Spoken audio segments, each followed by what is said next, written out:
Hello everyone and welcome back to the Horror Hut. Now, I know a lot of you use these videos to sleep, so before you drift off I thought it would be a fun idea if everyone can leave a comment to let me know where you are listening from in the world. Also like and subscribe if you are enjoying the episodes. Right, let's get comfy and relax and let's begin. I'd rented a cabin for a few days, just a small place in the woods to clear my head.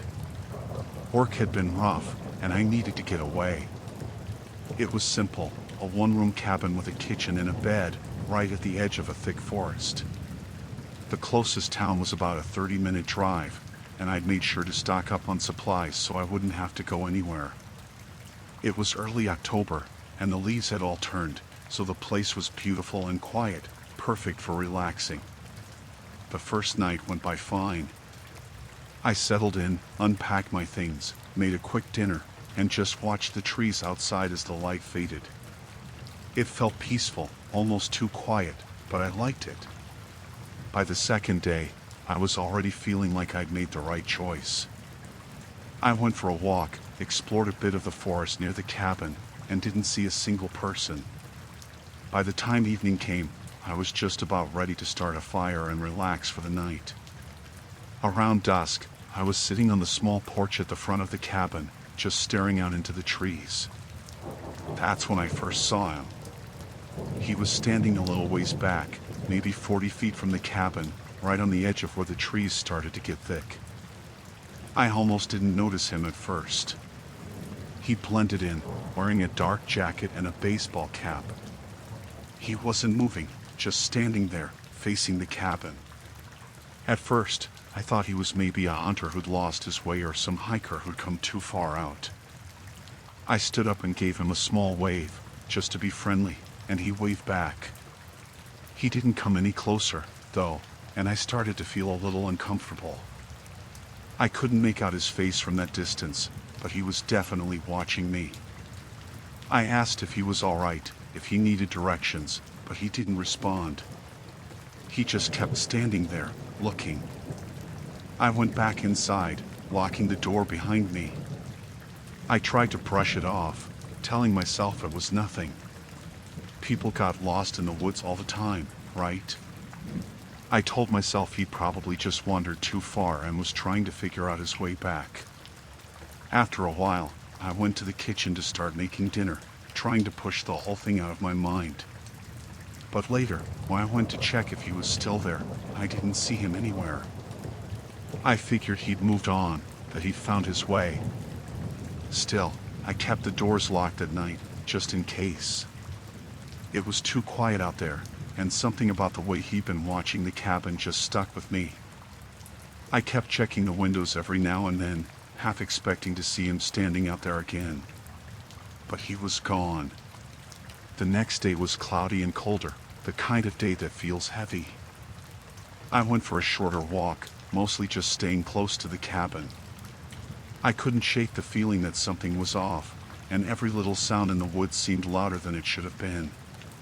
When evening came, I settled in to read by the fire, hoping the book would distract me.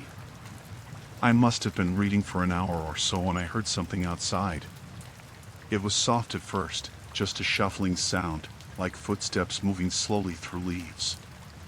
My heart started to beat faster, but I told myself it was probably just an animal. I tried to ignore it, to focus on the book, but the sound kept coming closer. Then there was a quiet tap on the window. I froze, my eyes fixed on the window. The curtains were drawn, so I couldn't see out, but I knew someone was there. The tap came again, soft but deliberate. I stayed perfectly still, hoping whoever it was would just leave, but the tapping continued, slow and steady.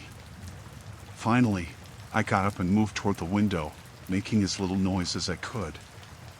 I peeked through a small gap in the curtains, and there he was, standing just outside. It was the same man from before, still wearing the dark jacket and baseball cap, his face hidden in the shadow. He was closer this time, just a few feet away from the window, staring in. My stomach dropped. I didn't know what he wanted or why he'd come back, but something told me this wasn't just a coincidence. I didn't want him to know I'd seen him, so I backed away from the window and went to the door, making sure it was locked. I waited, listening. After a few minutes, the tapping stopped, but I could still feel his presence outside. I was terrified to look again, afraid I'd find him staring back at me from another window. I crept to the bathroom, which was the only room without windows, and locked myself in. I stayed there for what felt like hours, barely breathing, listening for any sound from outside. When I finally worked up the nerve to come out, the cabin was dead silent. I moved slowly, checking each window, but he was gone. I tried to convince myself that he'd left, that he was just some guy passing through, maybe looking for help. But deep down, I knew he'd come back, and I didn't feel safe anymore. That night, I barely slept. I kept the lights off and stayed in bed, listening. Around midnight, I heard footsteps again, moving slowly around the cabin. This time, there was no tapping, just the sound of someone walking, circling the cabin over and over. Every few minutes, he'd stop, and I'd hold my breath, waiting for him to move again. I didn't know what he wanted, and I didn't want to find out. I stayed as quiet as I could, praying he wouldn't try to break in. The footsteps continued for hours, sometimes close to the window, sometimes moving around to the back of the cabin. It felt like he was waiting for something, testing me, seeing how long I'd stay hidden. Just before dawn, the footsteps finally stopped. I waited for a long time, just listening, too afraid to move. When the sun started to come up, I finally got out of bed and looked outside. There were tracks in the dirt around the cabin, a clear path showing where he'd walked, circling the cabin again and again. I felt sick, knowing he'd been out there all night. I didn't waste any time after that. I packed up my things as quickly as I could, barely stopping to eat. I didn't care if it was still early, if the woods were foggy and hard to see through. I just needed to get out of there. As I was loading up the car, I saw something lying on the porch. It was a piece of paper, folded in half, with my name written on it. My heart raced as I picked it up, and my hand shook as I opened it. Inside was a single sentence, written in neat, careful handwriting. "I'll be seeing you." I didn't stick around to find out what that meant. I got in the car and drove as fast as I could, not looking back. Even now, I don't know who he was or what he wanted. All I know is that he was out there, watching, waiting. And he'd found me in that cabin.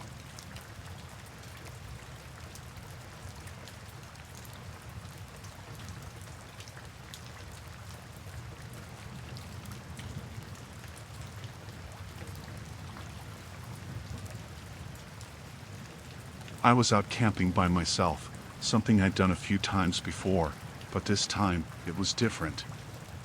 I'd picked a spot that was pretty remote, up in the mountains where it'd take a good hour to drive back to the main road. I liked the quiet, and honestly, I was looking forward to getting away from everything. The first night was fine. I set up my tent, got a small fire going, and just sat there watching the stars. I had some food with me, just basic stuff like granola bars, jerky, and a couple of cans of beans. After eating, I crawled into my tent and passed out pretty quick. I woke up to the sound of something rustling outside. It was faint, like someone shifting around but trying to be quiet. My first thought was maybe a raccoon or something messing with my stuff, but when I got out of the tent, I saw my bag was open, and some of my food was gone. It wasn't scattered around, which was strange. It looked like someone had just gone through it and taken what they wanted. There were footprints in the dirt around my campsite, too. They were bigger than mine, maybe a man's size, and looked like they'd been made by some kind of boot. I felt my stomach twist. I hadn't heard anyone out there the night before, and I hadn't seen another car or camper the whole drive up. I told myself maybe someone was just passing through, maybe a hiker or another camper who'd gotten lost or was just too shy to come up and ask me for food. but it felt off. I spent the day hiking a little, not going too far from the campsite, but every now and then I get this feeling like I wasn't alone. I'd stop and look around, expecting to see someone between the trees, but there was never anyone there. I kept telling myself it was just my nerves from finding those footprints. When I got back to my campsite in the afternoon, I was relieved to see my tent was still there. Nothing had been moved. But when I looked closer, I noticed more footprints circling the tent. They were fresh, like someone had been there while I was out, watching the tent. I tried to tell myself I was overreacting, that maybe I just imagined the footprints. But deep down, I knew someone had been there. That night, I couldn't sleep. I kept listening for any sounds. Every snap of a twig or rustle of leaves made me jump. I must have drifted off at some point, because I woke up in the middle of the night, heart pounding. I heard something, and it wasn't an animal. It sounded like footsteps, careful, slow, and close. I lay there, barely breathing, listening. The footsteps stopped right outside my tent. I could feel this pressure in my chest, like if I moved or made any noise, whoever was out there would know. I waited, hoping it was just my mind playing tricks, but then I saw a shadow move against the tent wall, tall and still. They didn't make a sound, didn't do anything. Just stood there. I must have lain there for hours, waiting, staring at the shadow, afraid to even blink. Eventually, the shadow moved, slowly drifting away from the tent, but I didn't dare to get out and look. I stayed in my sleeping bag, listening to the silence until morning. When the sun finally came up, I crept out of the tent, looking around carefully. Whoever had been there was gone, but the footprints were back, fresh and deep around my tent. They'd circled it, maybe a dozen times. My bag was unzipped again, and some of my food was missing. I couldn't shake the feeling that someone had been watching me, like I was being stalked. I packed up what I had left, thinking I'd leave as soon as I could, but I'd driven pretty far off the beaten path, and there was no signal for my phone. My car was a ways off from the campsite, parked down a small trail, so I couldn't just grab my things and run. I decided to keep calm, get my gear packed, and leave in the morning. I figured the stranger was just trying to scare me, maybe some local who didn't like campers coming through. The day passed slowly, every little noise keeping me on edge. I tried to stick close to my campsite, not wanting to leave my things unattended. Evening came, and as much as I hated the idea, I knew I'd have to spend one more night there. I thought about starting a fire, maybe to keep whoever was away, but I didn't want to draw more attention to myself. That night, I didn't sleep at all. I kept every light I had on, flashlight, lantern, everything, and sat with my back to the tent wall, staring out into the dark. Hours passed, and I thought maybe, just maybe, they'd left me alone this time. Then, just as I was starting to let my guard down, I saw movement out of the corner of my eye. I froze, watching as a figure stepped out from the trees, slowly, almost like they wanted me to see them. They stopped just beyond the light from my lantern, standing there in the dark, watching. I couldn't see their face, couldn't tell anything about them, but I knew it was the same person. They stood there, not moving, just staring. I couldn't breathe, couldn't think. I wanted to yell at them, to tell them to get lost, but I couldn't bring myself to make a sound. Then, just as slowly, they turned and walked back into the woods, disappearing into the darkness. I didn't sleep at all that night, just sat there, waiting for them to come back. When dawn finally came, I packed up my things as fast as I could, barely even caring if I left anything behind. I wanted to get out of there, to put as much distance between me and that place as possible. As I was walking back to my car, I looked back once, just once. And there, standing at the edge of the trees, was the figure, watching me leave. They didn't follow me, didn't move. Just stood there, watching, like they'd been waiting for me to go. I never went back to that spot, never camped alone again. I don't know who that person was or what they wanted, but I can still see their shadow sometimes, standing outside my tent, watching. And I know that whoever they were, they'll always be out there, waiting in the dark.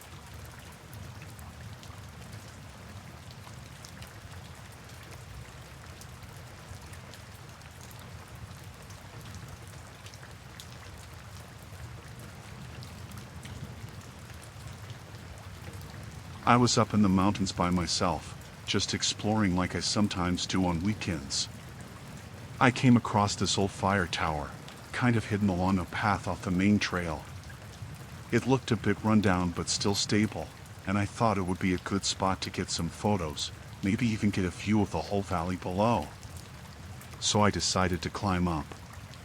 The stairs creaked as I went up, and there were a few missing planks here and there. The tower wasn't in use anymore. It was obvious no one had taken care of it in years. As I reached the top, I noticed a strange smell, sort of stale and musty, like someone had been living there but hadn't cleaned up in a while. I figured maybe some hikers used it to camp out occasionally. At the top, there was a small room, barely big enough to fit a bed and a table, but there wasn't any furniture left. There was just an old, torn-up sleeping bag, a plastic water bottle, and a backpack. The backpack looked new, out of place compared to the rest of the place. I didn't think anyone was there, so I went over to get a closer look. The bag was half open, and I could see some personal stuff inside, like clothes, a few granola bars, and some empty cans. Then I noticed something that made my skin crawl. There were photos in there, small prints of what looked like a forest, a tent, and some mountain views. But one of the photos was of me. It was a picture of me taken from behind, and it was recent, taken that day I was wearing the same jacket and backpack. My heart started pounding, and I quickly stepped back, trying to figure out how someone could have gotten that picture without me knowing. I hadn't seen anyone around, hadn't heard any footsteps or anything. I started thinking maybe someone was playing a prank on me, but who? I didn't know anyone in that area, and I hadn't even told anyone I was going up there. I put the photo back and moved away from the backpack, keeping my eyes on the staircase below, half expecting someone to come up. But it was dead quiet. After a few minutes, I decided to leave. I wasn't comfortable being up there anymore, especially not with whoever had taken that picture still out there somewhere. I grabbed my things and started heading back toward the stairs when I heard a soft, slow creak coming from below. Footsteps. Heavy, slow footsteps coming up the stairs, like whoever it was didn't care about being heard. I froze, staring at the open hatch in the floor where the staircase began. I was too high up to jump out, and there was nowhere to hide.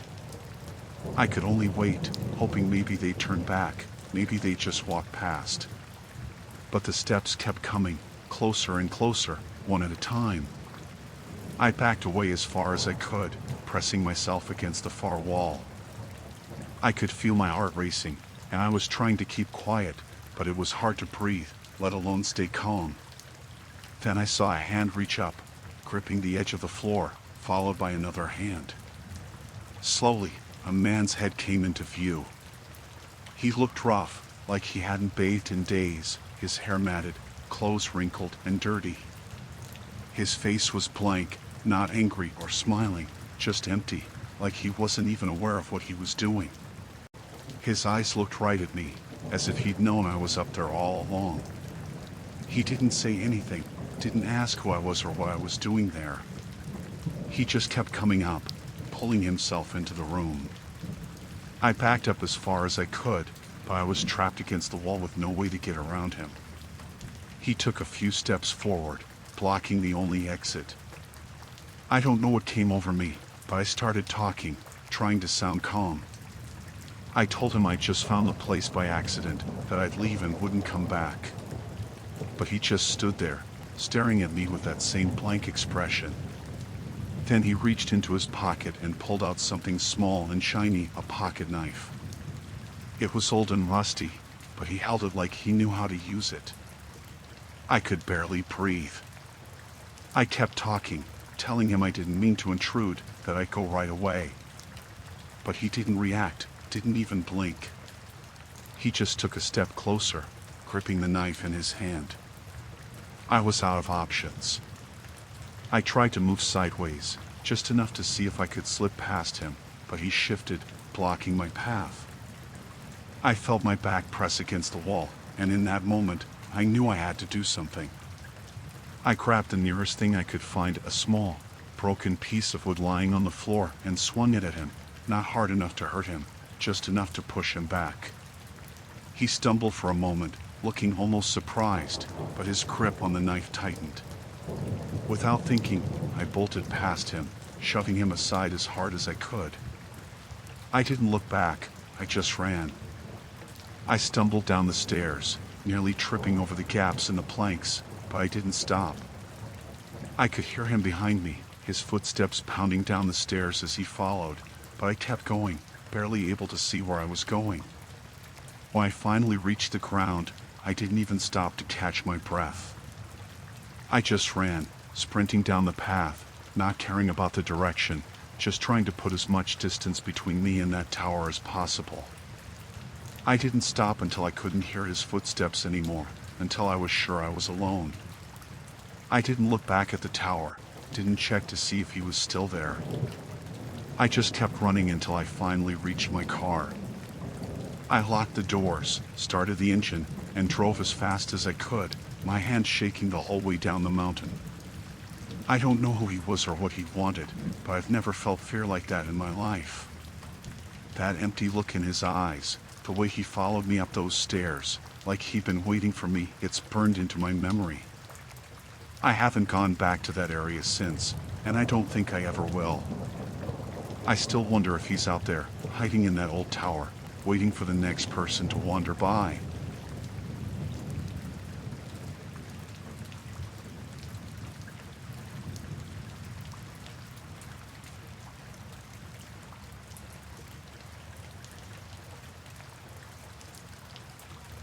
I was driving through a long stretch of woods on an old road. It was late, well after midnight, and I'd been pushing it to make it through before my car started acting up. I noticed the engine light flicker a few miles back, but I didn't think much of it at first. Then, out of nowhere, the car started to shake, sputtering like it was choking on something. I barely had time to pull over before it died completely, right there in the middle of nowhere. No houses, no other cars, just trees on both sides and silence. I sat there for a minute, hoping maybe the car would just start back up if I gave it a break.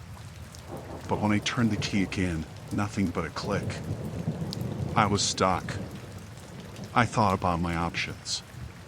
It was too late to call anyone, and my phone barely had any signal out there.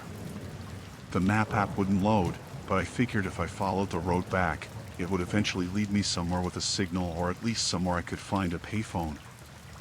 I grabbed my coat, got out, and started walking, hoping the cold air would keep me awake. It was dead quiet, just the sound of my footsteps crunching the gravel. I walked for what felt like maybe 10, 15 minutes when I heard the rumble of a truck approaching. Relief hit me, someone to help, maybe even give me a ride. I turned and saw headlights coming up from behind, slow and steady, like they were in no rush. When the truck pulled up, it was an old beat-up pickup, rusty, like it had been through a lot. There were two guys inside. They looked rough, unshaven with caps pulled down low, and they both just stared at me through the window for a second before one of them leaned out. "Car trouble?" he asked, voice low and raspy. "Yeah. It just died on me a little ways back," I said, trying to keep my voice steady. "Do you know if there's a gas station or anything nearby?"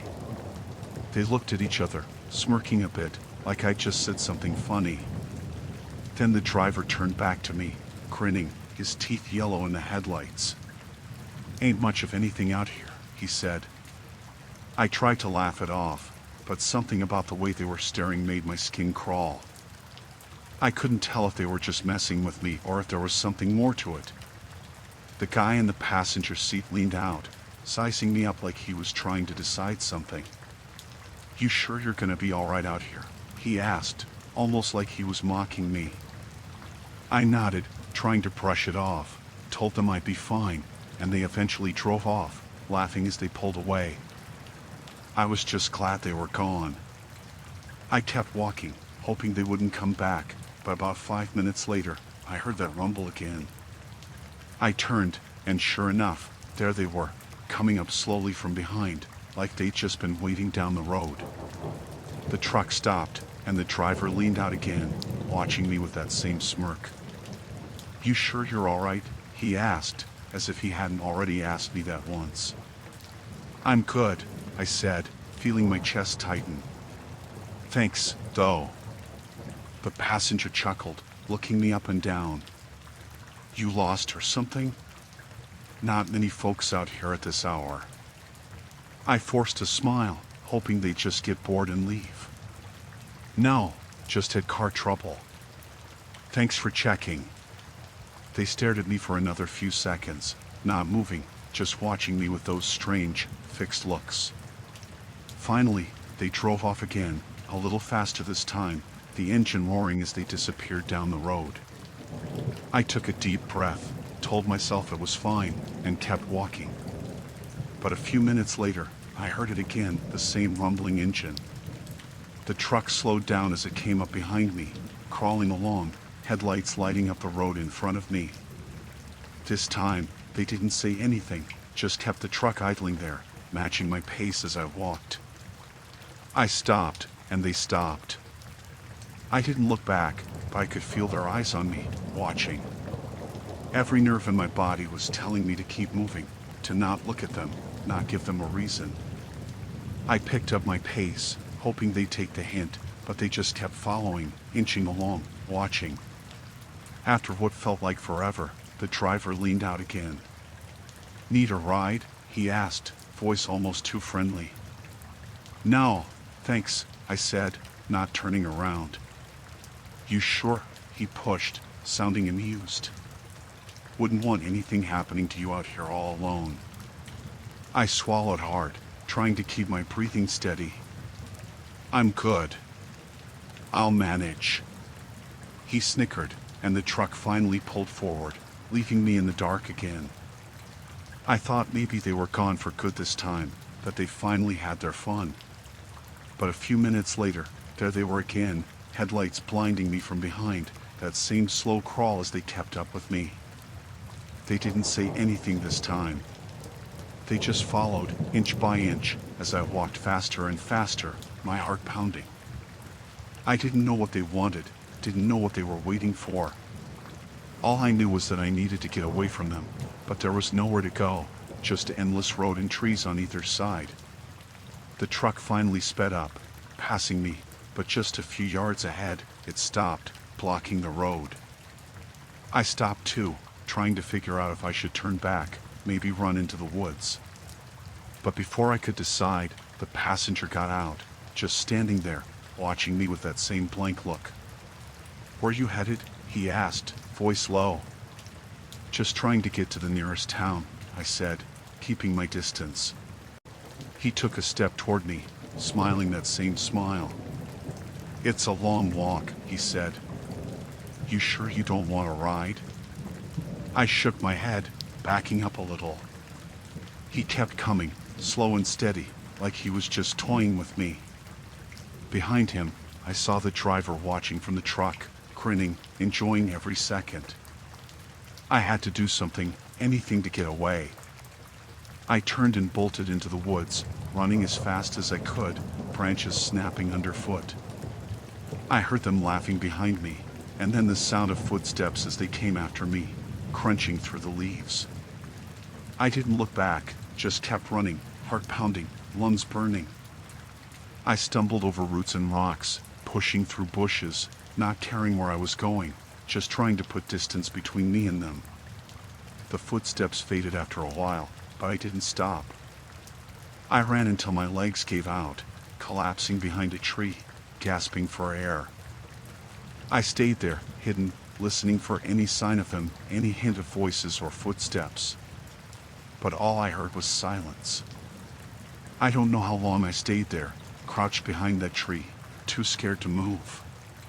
When I finally felt safe enough to stand up, the woods were completely dark, no sign of the road or the truck. I started walking again, this time in the direction I thought would take me back to the road. It took hours, but eventually, I found my way back. The road was empty, and there was no sign of the truck. I walked until I finally reached the edge of town, the first streetlights just starting to show through the trees.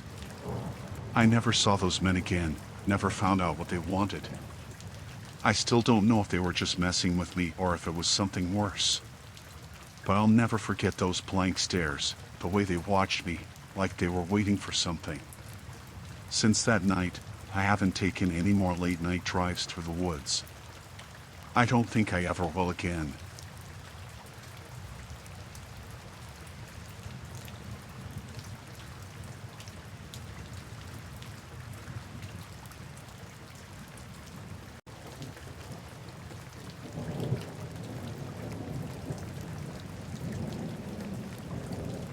I'd set up my tent by the lake in the late afternoon. I'd picked the spot because it was quiet and out of the way, with a little patch of beach where I could watch the water, maybe make a fire later if it didn't get too cold. There wasn't another soul in sight, and that's exactly how I wanted it. I didn't get a lot of alone time, so this was supposed to be a peaceful night, just me, the lake, and the stars. As the sun started going down, I was sitting by the shore, watching the light change over the water. That's when I first noticed him.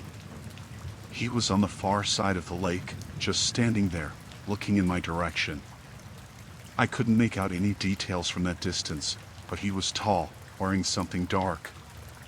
It wasn't unusual to see people out here, hiking, fishing, whatever, so I didn't think too much of it at first. I kept to myself, trying to focus on the view and the quiet. But every time I looked over, he was still there. He wasn't fishing or setting up camp, just standing there, facing me, like he had nothing else to do. It was getting a bit uncomfortable. I thought maybe he was just taking in the view, but as the minutes went by, it became clear he wasn't interested in the lake. He was interested in me. I figured maybe he'd go away after a while, maybe go back to wherever he came from.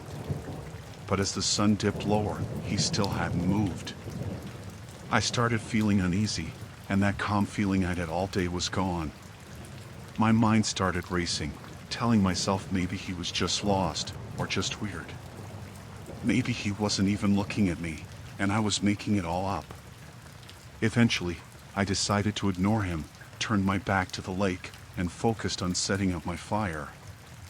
I got some sticks together, started a small flame, and let myself relax, telling myself he was probably gone by now, heading off in some other direction. But as soon as I looked back across the lake, there he was, closer now. He'd made his way around the shore, stopping every few minutes, watching. He was closer than before, close enough now that I could see his face in the dim light. He wasn't smiling. He was just staring, eyes fixed on me, his head tilted just a bit, like he was sizing me up. I started to think about packing up and getting out of there, but it was nearly dark, and I'd have to walk a ways back to get to my car. Part of me told myself not to overreact, that I was safe, that he'd leave soon. But my gut was telling me otherwise. My gut was telling me to get out of there. I heard footsteps crunching on the gravel a few minutes later. I looked up, and there he was, not 10 feet from my fire, standing right there, as if he'd been invited. He didn't say anything at first, just kept staring. I forced myself to stay calm, told myself to just act normal, maybe he'd take the hint and leave. "Nice night," I said, trying to keep my voice steady. He didn't answer, just kept looking at me like he was waiting for something. "Are you camping out here too?" I asked, hoping he'd just nod and walk away. Finally, he spoke. His voice was low, almost like he was talking to himself. "I used to camp out here a lot." You find some interesting things out here if you look hard enough. I nodded, not sure what to say. Yeah, I guess. It's pretty peaceful. I was hoping he'd pick up on the hint. See, I wasn't interested in company, but he just smiled, though it didn't reach his eyes. You see all kinds of people out here, too, he said, his gaze never breaking from mine. Some of them aren't what they seem. I felt a chill crawl up my spine, but I forced a smile, tried to keep things light. Yeah, well, guess I haven't run into any of those kinds yet. He chuckled, but it was this slow laugh that didn't sound right. Haven't you? He asked, raising an eyebrow. I didn't know what to say. I just sat there, staring at him, wondering if I should get up, move, do something. But he was blocking the way back to my tent, and I didn't want to do anything to set him off. You come out here often? He asked, like he was genuinely interested. No, just wanted to get some quiet time, clear my head, I said, trying to keep things short, hoping he'd pick up on it and leave. He nodded slowly, his eyes drifting over to my tent, my backpack, as if he was making a note of everything I'd brought with me. A lot of people come out here, you know. Sometimes they don't come back. I felt my heart skip a beat, but I forced myself to laugh it off, like it was just some joke I didn't get. Yeah, well, guess I'll be careful, I said, forcing a smile that felt tight and long on my face. He stepped closer, close enough that I could smell him, something stale, like sweat and smoke. I held my breath, not daring to look away.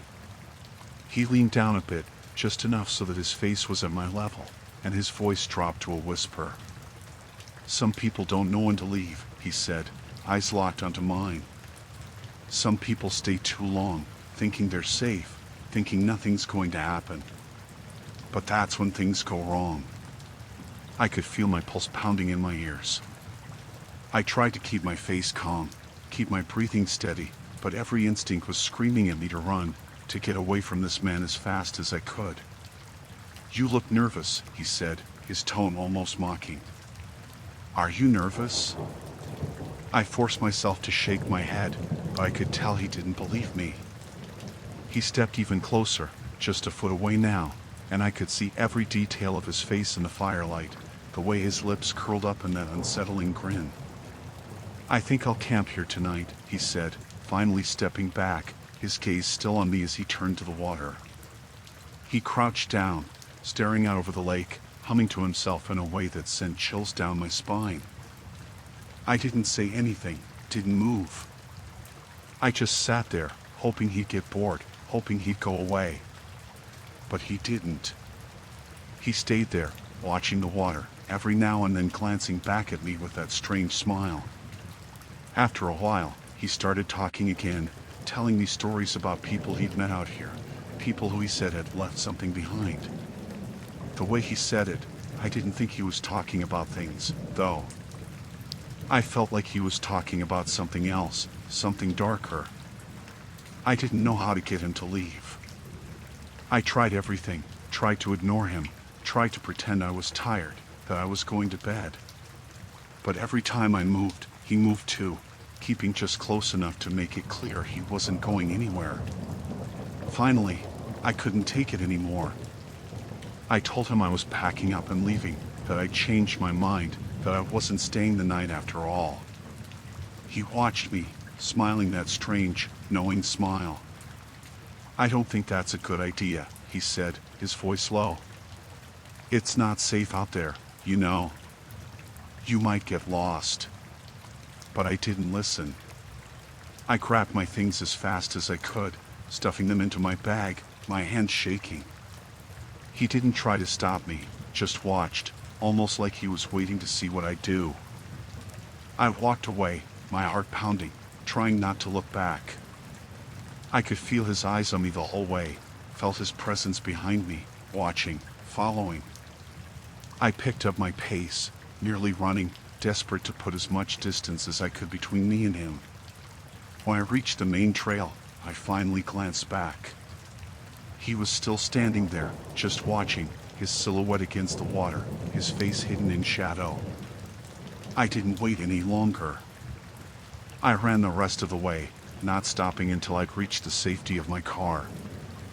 I don't know who he was or what he wanted, but I knew one thing. I was never going back to that lake alone again.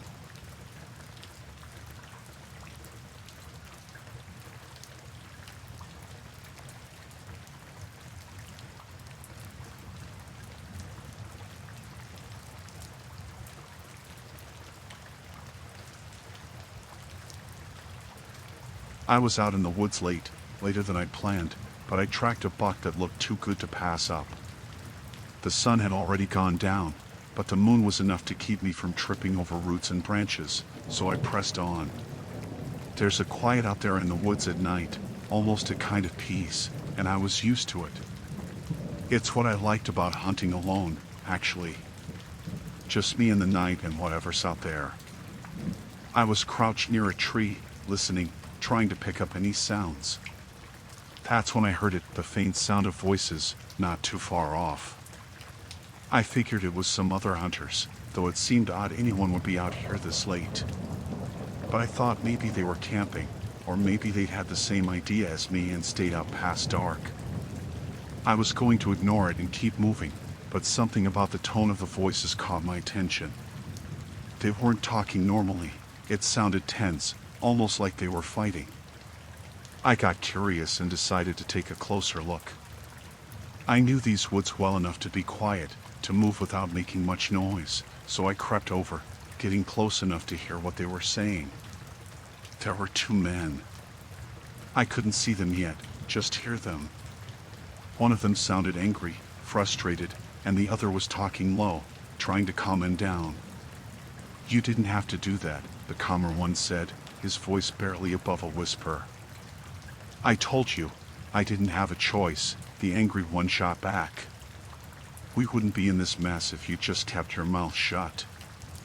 I froze, every instinct telling me to get out of there, but something made me stay, crouched down behind a thick bush, listening. I didn't know what they were talking about, but it was clear it wasn't something I was meant to hear. "You think anyone saw?" the first guy asked, his voice low, but I could still hear the anger in it. "No one was there, all right? Let's just get it done. Then we can move on." The second guy sounded calmer, like he was trying to take control of the situation. There was silence for a moment, and then I heard a sound that made my blood go cold, the snap of a twig, way too close. My first thought was to run, but then I realized the sound hadn't come from me. It was the two men. They were moving. And they were coming closer. I tried to back up, moving slow, careful not to make any noise. But just as I took a step, my foot landed on a dead branch, and it cracked. It wasn't loud, but in the quiet of the woods, it sounded like a gunshot. There was a sudden silence from the two men, and then the angry one spoke up, louder this time. "Did you hear that?" I stopped breathing, hoping they'd brush it off, hoping they'd keep moving. But then the other guy said, "Someone's out here." Panic hit me like a punch to the gut. I was crouched down in the dark, trying to make myself as small as possible, but I could hear them moving now, their footsteps crunching through the leaves. They were getting closer, moving in my direction, and I knew they'd find me if I didn't do something. I thought about standing up, about making a run for it, but I didn't know how fast they were, didn't know if they'd have a gun. So I stayed put, trying to make myself blend in with the shadows, hoping they'd walk right past me. But they didn't. They stopped just a few feet from where I was hiding, close enough that I could hear their breathing. I could see their shapes in the dark now, just barely, two figures standing there, listening. "Who's there?" the angry one called out. He was trying to sound tough, but I could hear the fear in his voice. "Come out now, and we won't hurt you." I knew it was a lie. I could hear it in the way he said it, like he was trying to convince himself as much as he was trying to convince me.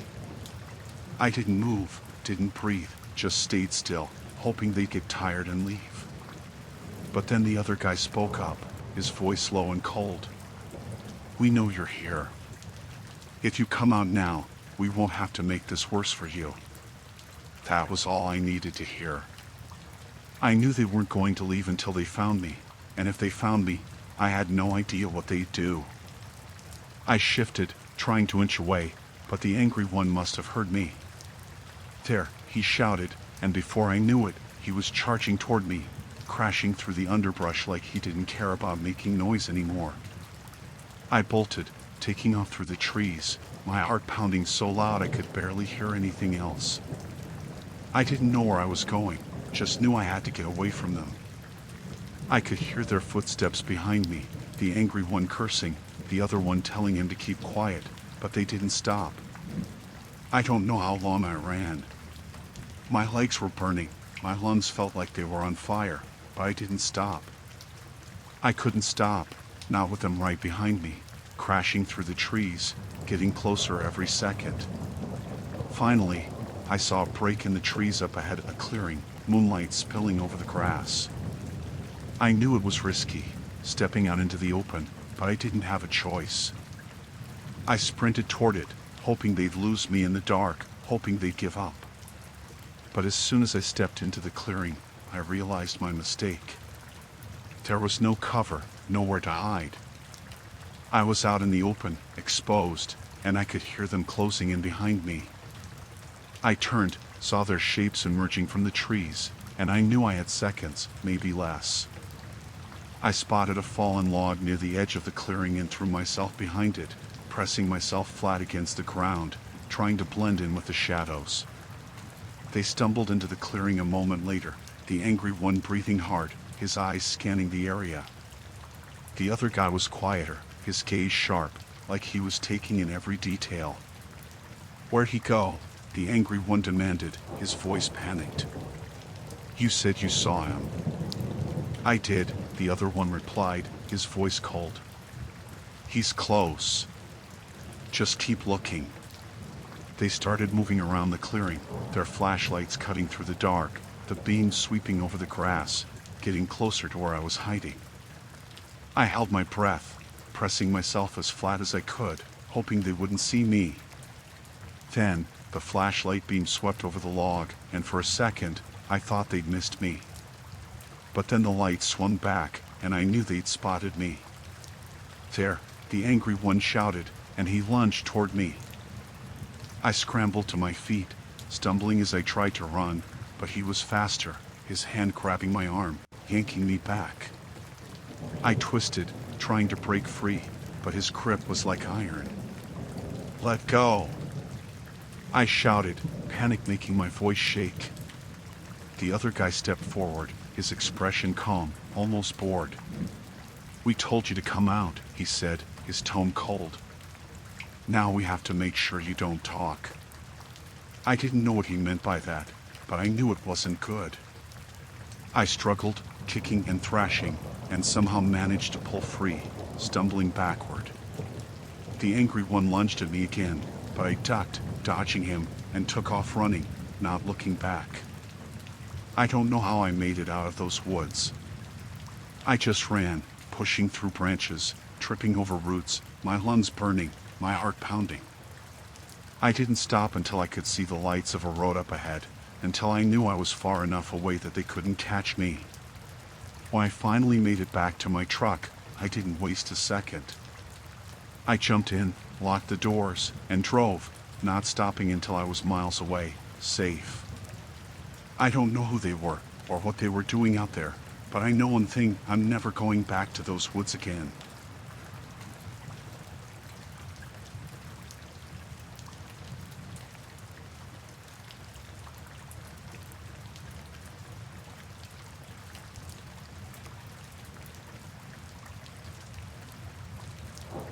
I decided to go hiking up a trail I'd never been on before.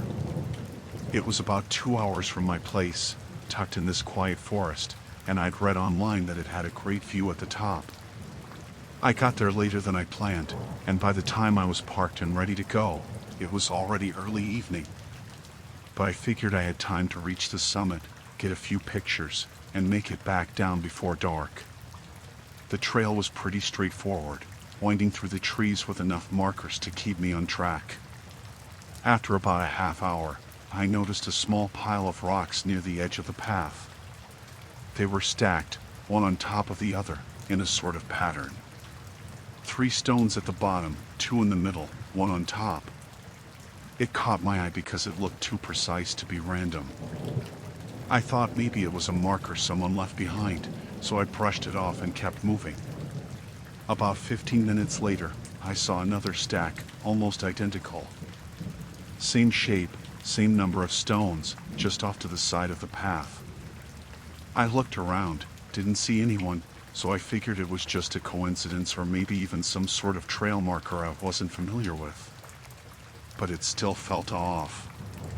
It was strange enough that it stayed in my mind, like an itch I couldn't scratch. A bit further up, there was another one, exactly the same. By now, I was feeling uneasy. I didn't see anyone else around, hadn't heard any voices, no footsteps.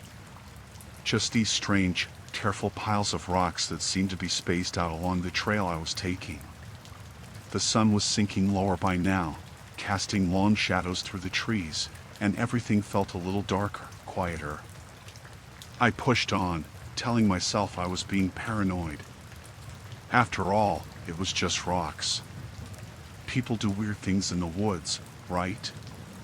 Maybe someone just liked making patterns out of stones. But then I heard a soft crunch behind me, like someone stepping on dry leaves. I stopped, turning around to look. The trail was empty, and all I could see were trees and shadows. I waited a few seconds, holding my breath, listening. Nothing. Just the usual forest sounds, a few birds, the wind.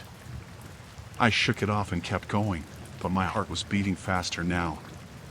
Not 10 minutes later, I found another stack.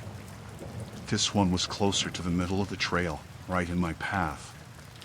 There was something about it that felt intentional, like it was meant to be seen. I glanced around again, searching the trees, but I still couldn't see anyone. And then it hit me, each pile was in the same place I'd been just a few minutes before. Like someone was following me, leaving these markers right after I passed through. My skin started crawling, and I couldn't shake the feeling that I was being watched. I sped up, trying to ignore the thought, just focusing on getting to the top and heading back down. I didn't care about the view anymore.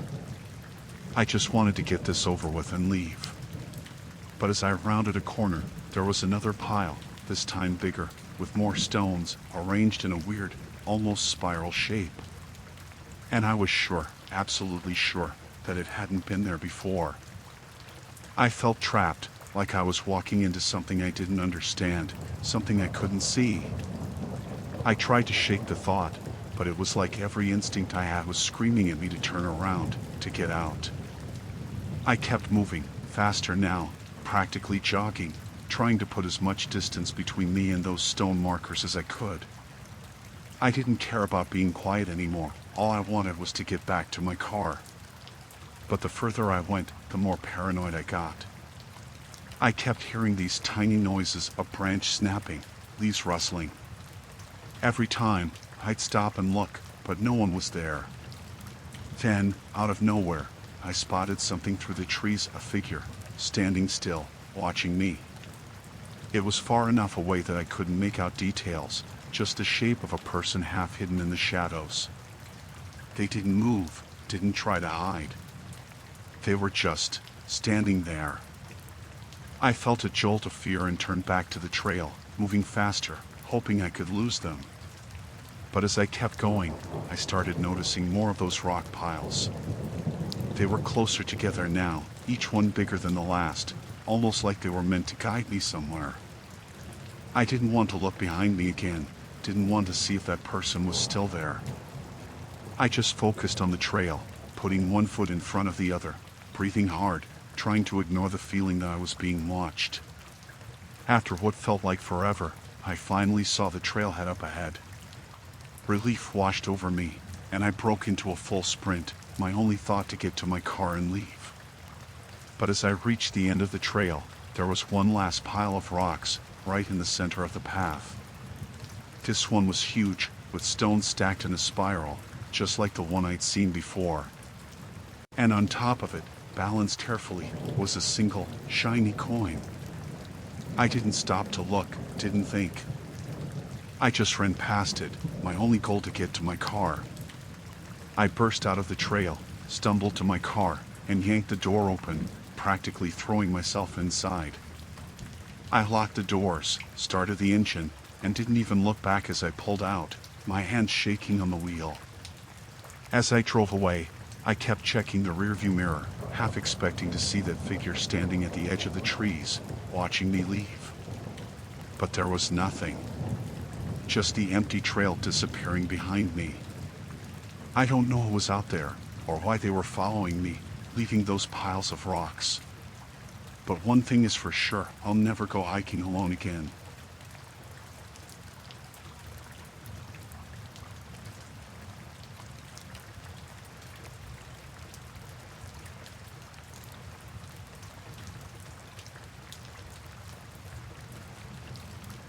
I went hiking to get away for a weekend, trying to clear my head after a long stretch of work.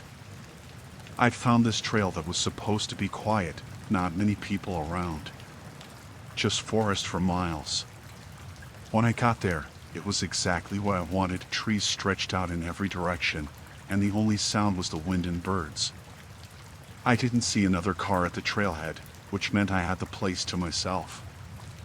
I'd been hiking a couple of hours when I saw it clearing off to the side of the trail. There was something there, bits of color in the trees that didn't fit, and I thought maybe someone left trash. But as I got closer, I realized it was an abandoned campsite. There was a small tent, a few scattered clothes, and a beat-up camping stove. It looked like someone had been there recently, like maybe the day before. But the tent was collapsed, and some things were scattered around, almost like someone had left in a hurry. I thought about just moving on. It didn't feel right, poking around someone else's stuff, but curiosity got the better of me. I started looking through the campsite, checking for anything that might tell me what happened. There were no signs of a struggle, no blood or anything that looked violent. Just a lot of half-packed stuff, like whoever was there just decided to leave without finishing up. Then I noticed a small notebook tucked under the edge of the tent. It was worn, a cheap, spiral-bound thing with smudged edges. I flipped through it, expecting to see some kind of journal or maybe just blank pages, but what I found was strange. The first few pages were normal, notes about the weather, some rough sketches of birds and plants. Then the entries changed. They got short, messy, like they'd been written in a hurry.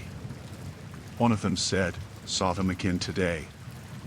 Same place, just past the ridge." The next few entries were more of the same, all mentioning them or the people in the woods. There were short descriptions, dark clothes, don't talk, just watch. I was creeped out, but I told myself it was probably just someone's weird idea of a story.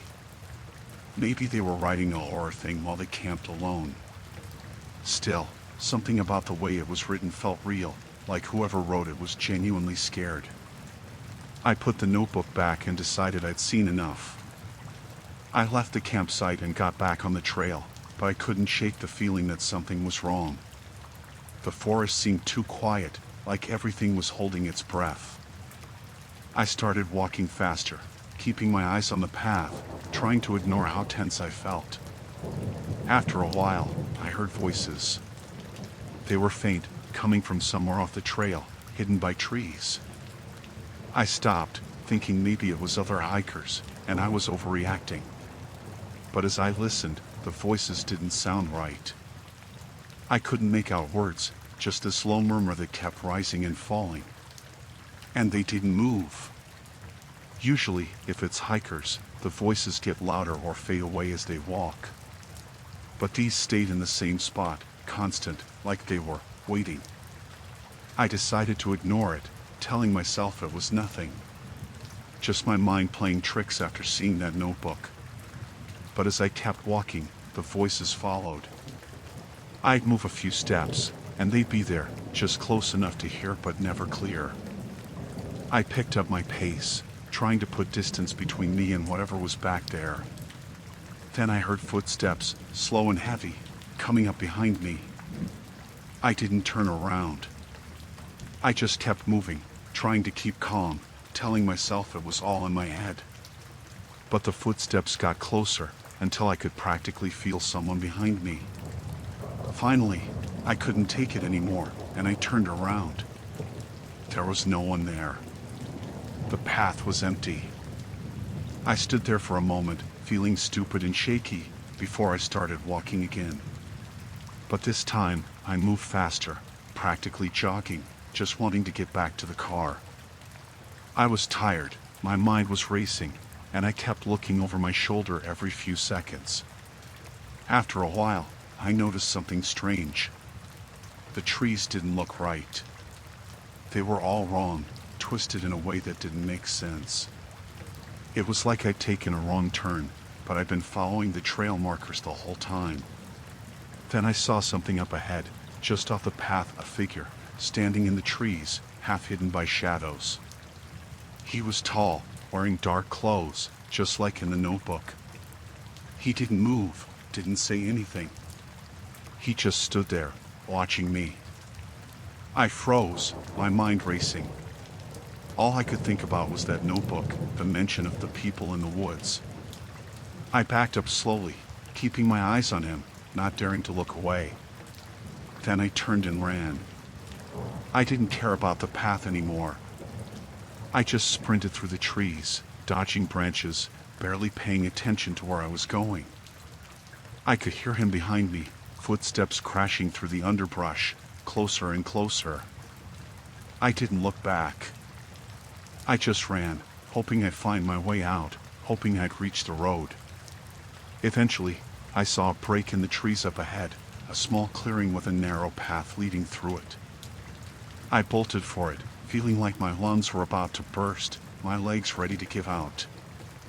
I stumbled onto the path, barely keeping my balance, and that's when I saw him again, standing right in the middle of the path, blocking my way out. He didn't move, didn't say a word.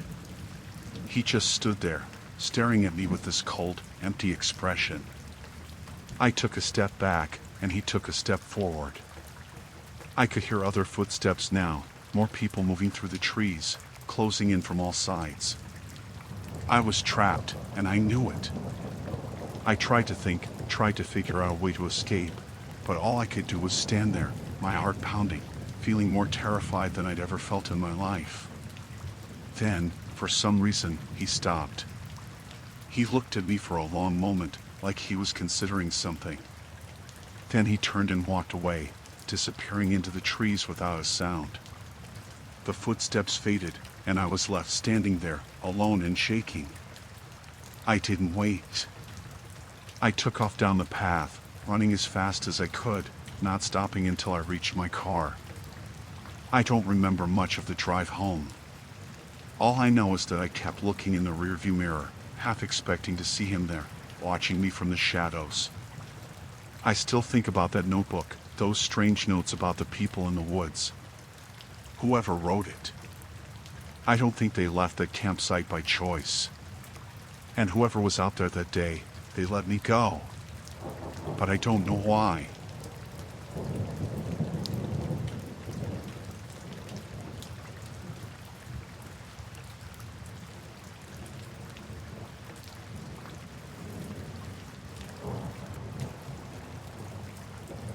I was on a solo hiking trip up a mountain pass, just a few hours hike to the summit and then back down the next day.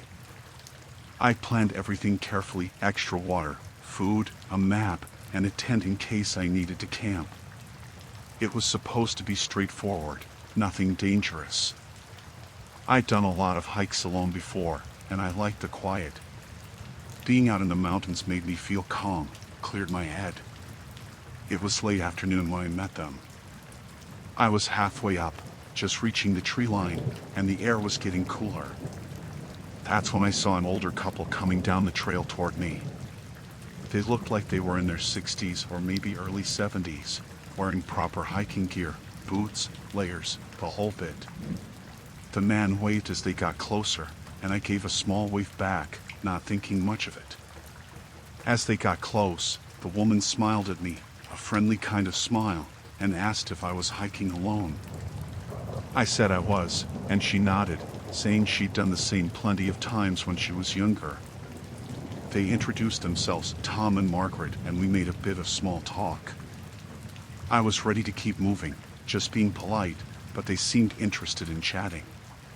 Tom asked if I was planning to camp at the summit or go back down, and I told them I'd probably just go up and down in one go. Margaret looked at me with this concerned expression and said, "Oh, are you sure? It gets cold up there at night, and the weather can change so fast." I reassured her I was prepared, and that I'd be fine. I thought they were just being nice, maybe worried about me being alone. But then Tom laughed a bit, in a strange way, and said, "Well, you don't want to end up like the others." I stopped for a second, caught off guard by the way he'd said it. I asked what he meant, but he just shook his head, like it was some kind of joke I wasn't in on. Margaret gave him a look, a quick glance that seemed to shut him up. I shrugged it off and started to say goodbye, figuring that was the end of it, but Margaret stepped closer to me, like she wasn't done talking. She said, "You know, we're staying at a spot just off the trail, not far from here. You should stop by on your way down. Have a meal with us." I felt uneasy, but I tried not to show it. I said maybe, thanked them, and started moving along. I had barely gone a few steps when I realized they were following me, walking at a slow pace, just a bit behind.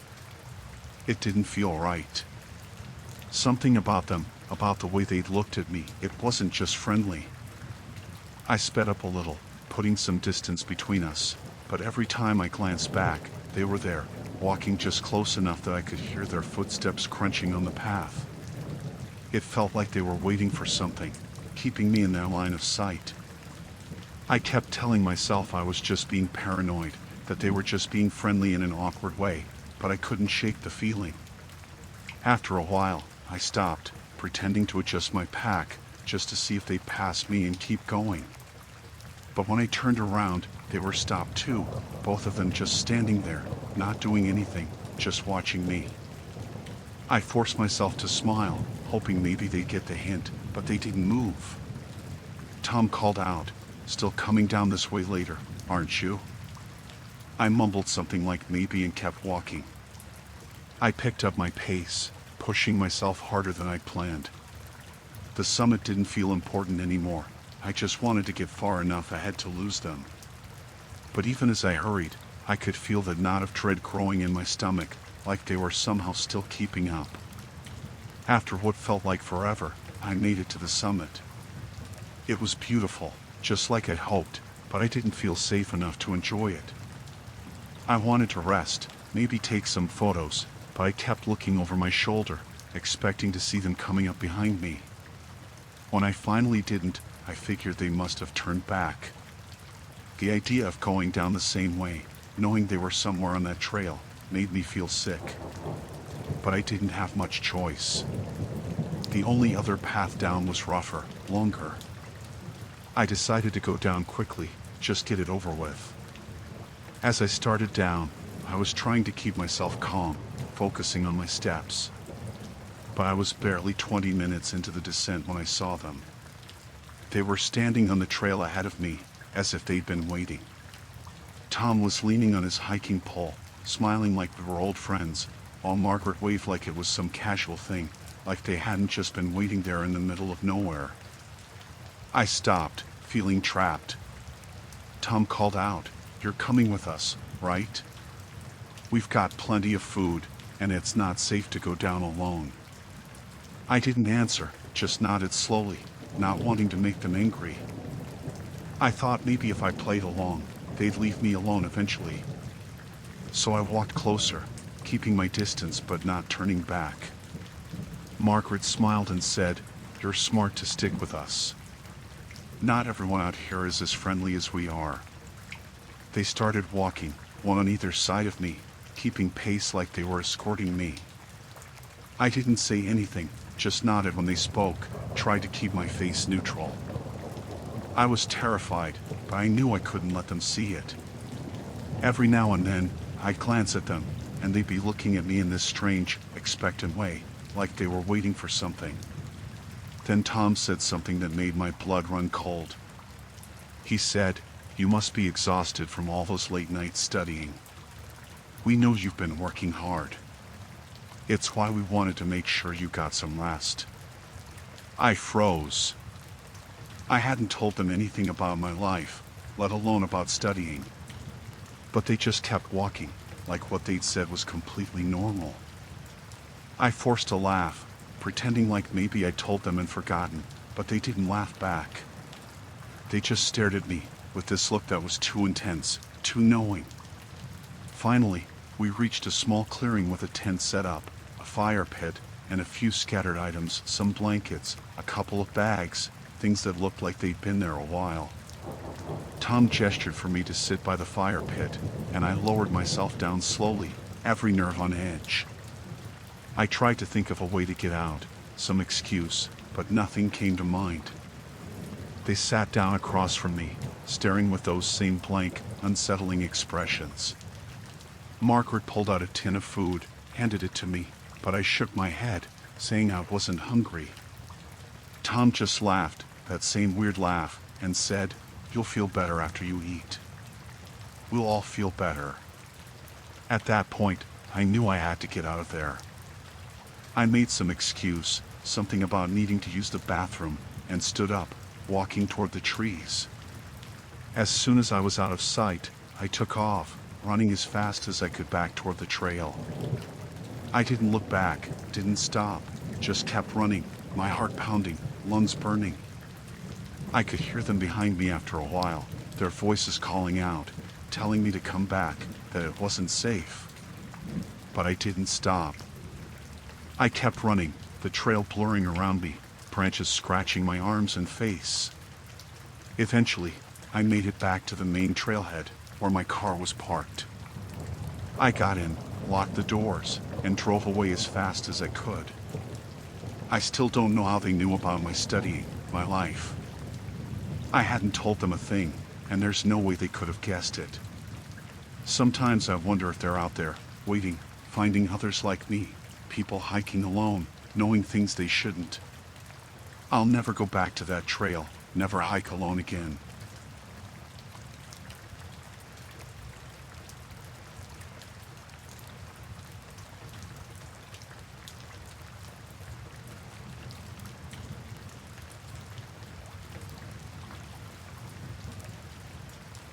I was out fishing alone that night. It was a spot I'd gone to a few times before, off a small creek that runs deep into the woods. The water there is smooth, quiet, and the fish are plenty if you know where to look. There was nothing around, just trees and the sound of the water moving. I liked that no people, no lights, just me in the dark and the feeling of being cut off from everything. It was peaceful. Around midnight, I'd settled into a good spot, pole set up, and was just sitting there waiting, not thinking about much, just watching the water ripple now and then. I'd started to doze off, half in and out, when I heard a branch snap behind me. I jerked my head up, startled, and there was this guy standing maybe 20 feet away. I hadn't heard him come up. He must have moved quietly because I'm usually good at picking up on sounds out there. He was holding a fishing rod, smiling at me. "Got any bites?" he asked. His voice was soft, almost casual, but something about it made my skin crawl. I nodded, trying to keep things normal. "A few," I said, though I hadn't caught anything all night.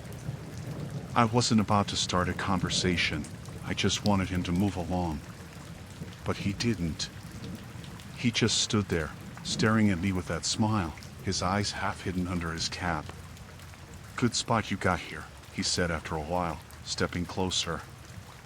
I could feel myself tensing up, but I kept calm, pretending I was fine with him being there.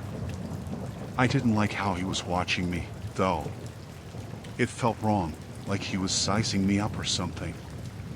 I shrugged, looking away, hoping he'd get the hint and leave. But instead, he came closer, moving slow, taking his time. I could see he was a bit older, probably mid-50s, wiry but strong-looking, and his clothes were a little dirty, like he'd been out here a while. He finally sat down on a log across from me, facing me directly. "You come here a lot?" he asked, that smile fading a little. His tone was strange, almost accusing. "Once in a while," I mumbled, not wanting to say too much. He nodded, tapping his fishing rod on the ground. "Long enough to know the place well, then. Know which fish to go for when they're biting," he said, his gaze sharp, like he was expecting me to agree or admit something. I gave a short nod, staring down at the water, trying to pretend I wasn't bothered. But he didn't stop. "You usually bring that blue cooler with you?" he asked, pointing at the small cooler by my side. "I seen it before, you know." I felt my blood go cold at that. I looked up at him, trying to keep my expression blank. "Maybe," I said, keeping my voice even, though inside I was starting to panic a little. How would he know that? He leaned forward, resting his elbows on his knees, watching me closely. "You sit on that same rock every time too." "Same one, right there, on that bank." I didn't answer. I just stared at him, my mind racing. I hadn't seen anyone else out here, not in all the times I'd been to this spot. It was quiet, private. That was the whole reason I came. But this guy, it was like he'd been keeping track, like he'd been out there watching me for who knows how long. "You're out here last Tuesday, weren't you?" he said, tilting his head, his smile fading into something darker. "And the Thursday before that?" My heart was pounding now. I hadn't told anyone I was out here on those days. It was my spot, my time to get away from everything. I looked around, the woods seeming a lot darker, a lot closer than they had before. "How do you know that?" I asked, trying to keep my voice steady. He shrugged, his eyes still on me. "Just happened to see you. Figured you'd notice, but I guess not." He grinned, like he told some joke only he understood. I didn't know what to say. I felt trapped. The guy wasn't just some stranger. He'd been watching me, following me, keeping track of when I came out here, what I brought with me. Every little detail. I wanted to stand up, walk away, but I was afraid he'd follow me, or worse. He kept going, talking about little things, bits and pieces that only someone who'd been watching me could know. He mentioned how I'd swatted at a mosquito the last time I was out, how I'd hummed a song while setting up my poles. Stuff that seemed meaningless, but now felt chilling. I hadn't even realized anyone was there. After a while, he stopped talking and just looked at me, that strange grin back on his face. "Feels strange, doesn't it?" he asked. "Knowing someone's been watching you all this time." I didn't answer, didn't move. I felt like a deer caught in headlights. I couldn't look away, couldn't leave, just sat there frozen, feeling more and more trapped. My mind was racing, trying to figure out a way to get out of there without causing a scene, without making him angry. Then he stood up slowly, stretching like he was getting ready to leave. I felt a surge of relief, thinking maybe he was finally done, finally going. But he didn't leave. He took a few steps toward me, real slow, his eyes never leaving mine. "I'm not the only one who's noticed you out here," he said, voice low. "You keep showing up, sitting in the same spot, doing the same things. People remember things like that." I wanted to ask him what he meant, but my throat felt tight. I could barely get a word out. He leaned in close, almost whispering. "Next time you're out here, you might find someone else sitting in that spot. You might not like who you meet." Then, just like that, he turned and walked away, disappearing into the woods without another word. I sat there, my heart still pounding, staring after him, too stunned to move. I didn't know what to think, didn't know what to do. Part of me wanted to pack up and run, but part of me felt like he was still out there, watching from the trees, waiting to see what I'd do. I stayed there a few more minutes, barely breathing, listening to every little sound around me, half expecting him to come back. But he didn't. It was like he just melted into the darkness, leaving me there alone. Eventually, I grabbed my gear and started back toward my car, keeping my head down, glancing around every few steps. The whole way back, I couldn't shake the feeling that I wasn't alone, that he was still there, watching me from somewhere in the shadows. I haven't gone back to that spot since. Haven't gone out fishing alone at night at all. Every time I think about it, I remember his words, that look in his eyes. I'll never forget it.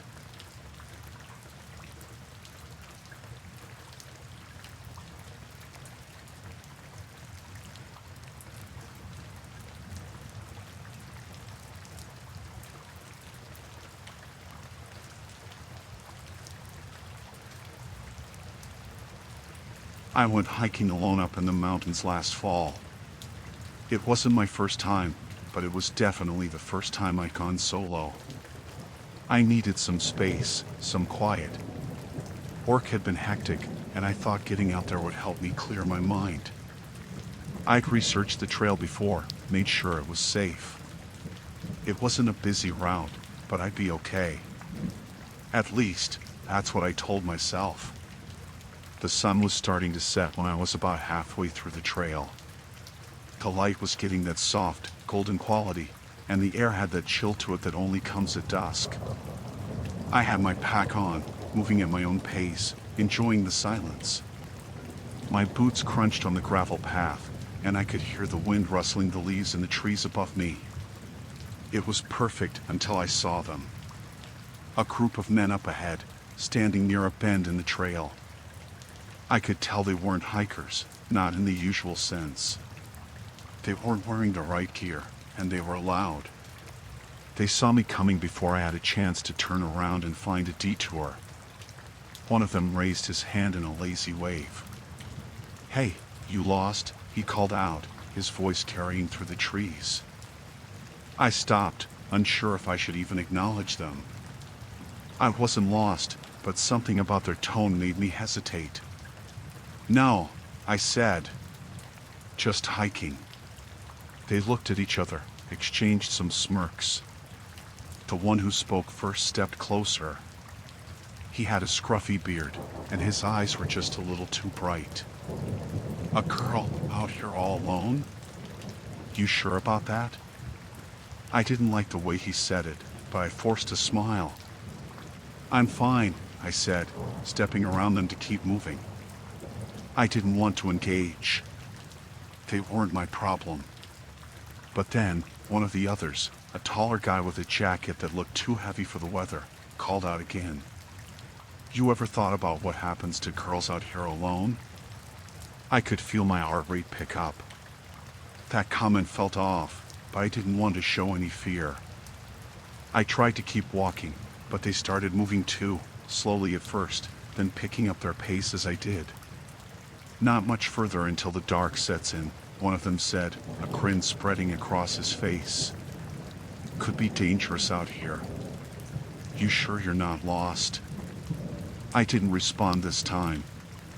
I kept my eyes ahead, focused on the trail, but the hairs on the back of my neck were standing up.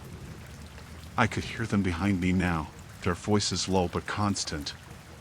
"She's looking a little nervous," one of them whispered, just loud enough for me to hear. "Yeah," another one agreed. "She knows we're following her." I told myself to stay calm. There was nothing to be afraid of. I'd been hiking for years, but they kept getting closer. Every time I glanced over my shoulder, I saw them at the same distance, too close, but not enough to make it obvious they were tailing me. I could hear them laughing softly, making comments that felt too personal, too specific. The one who'd first spoken to me was at the front now, a few feet away. "You know," he said, his voice casual but cutting through the air like a knife, "I don't think we've seen anyone hike this trail alone, especially not a girl like you." He paused for a beat, then added, "Ain't safe out here for you." My stomach twisted, and I felt my breath catch in my chest. I could feel their eyes on me, could almost hear them calculating their next move. The trail was getting thinner now, more overgrown, and the sun was setting quickly. It was getting harder to see. I needed to keep my distance. I started walking faster, my footsteps echoing louder in my ears as I moved. Behind me, the men sped up too, their voices rising in volume. "Hey, slow down. Don't be in such a hurry. We just want to talk." At that point, I knew it wasn't just a casual encounter anymore. They were following me on purpose, and they weren't going to leave until I responded. My thoughts raced, but I kept walking, focused on the trail ahead. It was then that I heard something that made my blood run cold. "Bet she's scared," one of them said, his voice dripping with something I couldn't quite place. "She's alone out here, and we're just a couple of guys. Wonder what she thinks is going to happen." I could hear the others laughing, a low, uncomfortable sound that made my skin crawl. My pace quickened, but I could feel them gaining on me. I wasn't stupid. I could tell they were trying to corner me, get me to stop. I rounded a bend in the trail and spotted a small clearing up ahead. I didn't hesitate. I knew if I didn't make a move now, they'd catch up to me in seconds. I pushed myself harder, legs burning, ignoring the ache in my chest. If I made it to the clearing, maybe I'd have a chance to turn and face them, to make them see I wasn't scared. But just as I was nearing the clearing, I heard one of them call out to me. "Hey, slow down, girl. We're not going to hurt you." It was too much. The way he said it, the way they all spoke, like they thought they had some power over me. I couldn't take it anymore. I broke into a full sprint, my heart hammering against my chest, the sound of my feet crashing against the earth the only thing I could hear. I didn't dare look back. I had to keep moving. I pushed through the brush, my chest burning as the clearing came into view. I was almost there, just a few more steps. I burst into the open, and for a moment, I felt a rush of relief. But I couldn't stop. I couldn't slow down. I ran straight for the trailhead where I'd parked my car. It wasn't far now, just a short way through the trees, but I couldn't hear them anymore. I didn't know if they were behind me, if they were still watching, but I didn't dare look back. I made it to my car. My hands were shaking as I fumbled for my keys. I unlocked the door and practically threw myself inside, slamming the door shut behind me. I started the engine and sped out of there, not daring to slow down until I was well past the trailhead. I never saw them again, but I don't go hiking alone at night anymore. I can't shake the feeling that they were always just a step behind, waiting for me to make a mistake. Something about that night sticks with me, how they followed me, how they knew too much, and how I felt like I wasn't in control of the situation anymore. It's been months since that night, and I still can't quite let it go.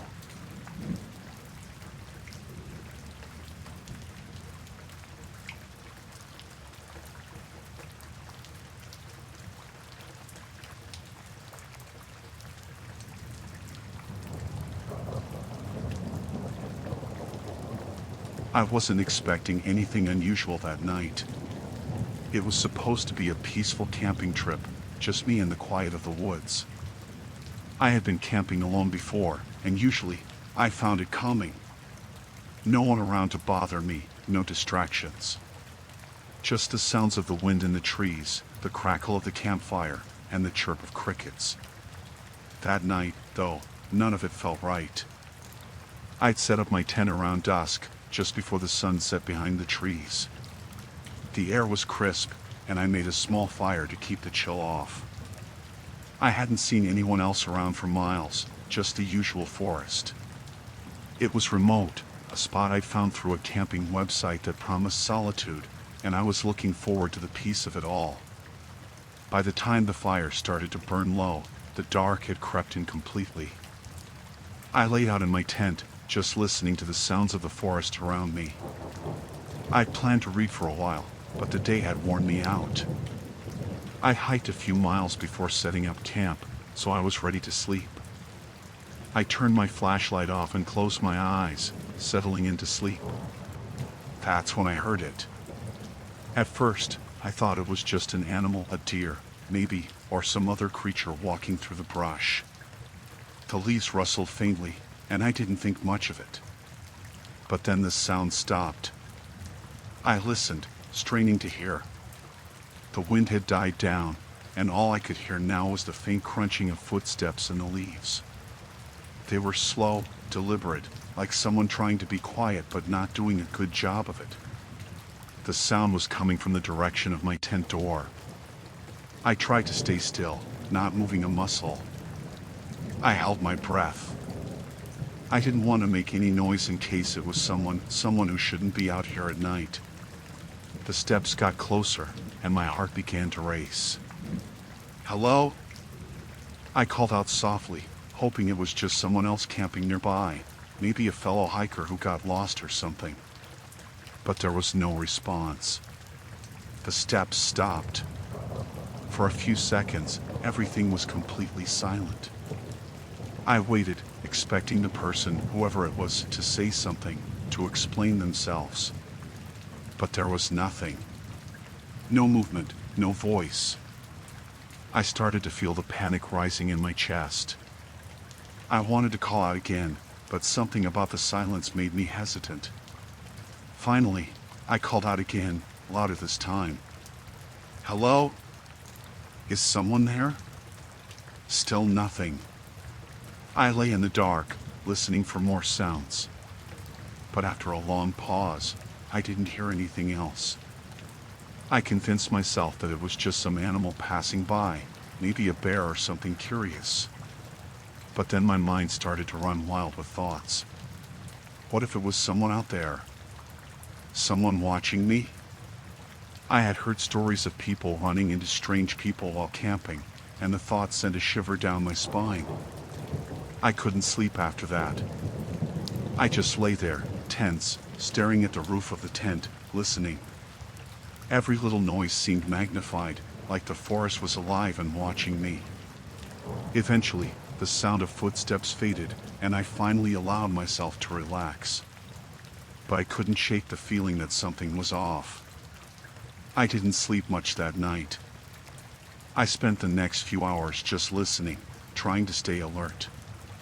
It wasn't until just before dawn that I finally drifted off. When I woke up, the morning light had already started to filter through the trees, and the camp was quiet. I crawled out of my tent, stretching and yawning, still feeling the remnants of the uneasy feeling from the night before. It was only then that I noticed the drawings. They were etched into the dirt around my campsite, scattered in odd, hasty patterns. At first, I thought they might have been made by some animal, maybe a curious fox or something, digging around. But when I looked closer, I realized these weren't just random scratches in the dirt. They were too deliberate.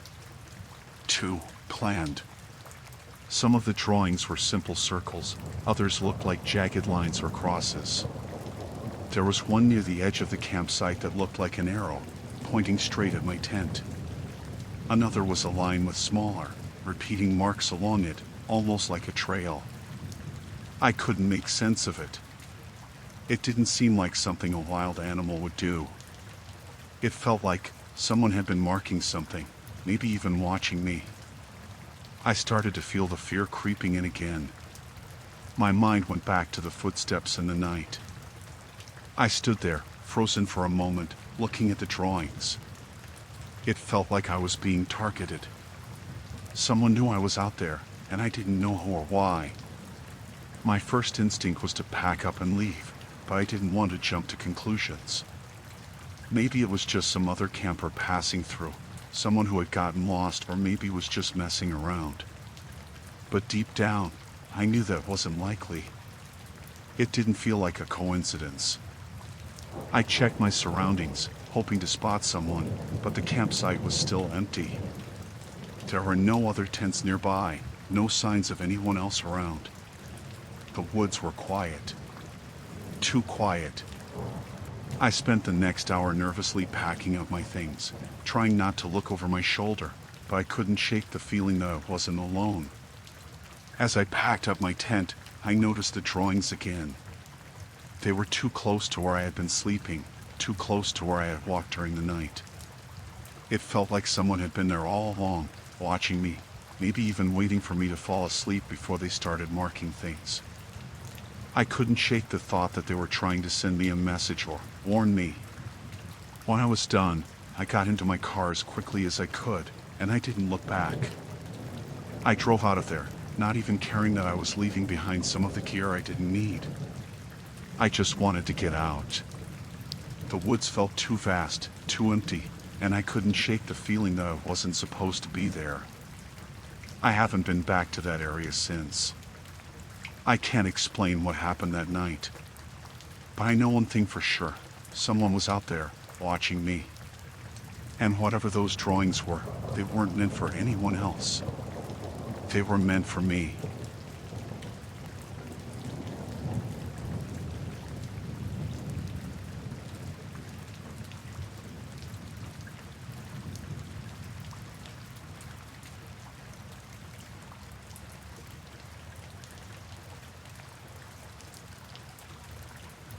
I went on a solo trip last fall to explore some old camping spots. It wasn't my first time hiking alone, but this trip felt different from the start. I had always wanted to check out this particular spot, a cabin in the woods that was rumored to be abandoned. It wasn't on any maps, but a friend had mentioned it once, and I figured I could find it with just a little off-trail hiking. No one had been out there in years, or at least that's what I thought.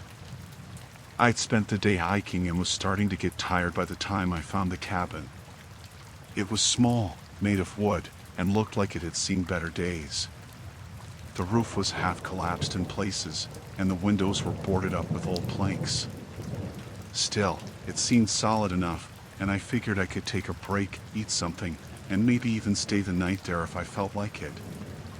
I stepped inside, and it was musty, but not too bad. There was a small table in the middle, some broken chairs scattered around, and the usual decay you'd expect from an old and used building. There were cobwebs everywhere, but the place was sheltered from the wind, so I decided it would make a decent spot to rest for a bit. I was sitting at the table, trying to drink some water and warm up when I noticed something pinned to the wall near the doorway. At first, I thought it was just old paper, maybe a forgotten note or something someone had left behind. But when I got closer, I realized it was more than that. It was a handwritten note, scrawled quickly but legibly. The words read, "You shouldn't have come here." I froze. My heart started racing, and I could feel the hairs on the back of my neck standing up. I told myself I was overreacting. It was probably just something left by some other hiker, maybe someone who felt the need to leave a mark. Still, the message made me uneasy. I turned my attention back to the cabin, trying to shake off the weird feeling that had settled in.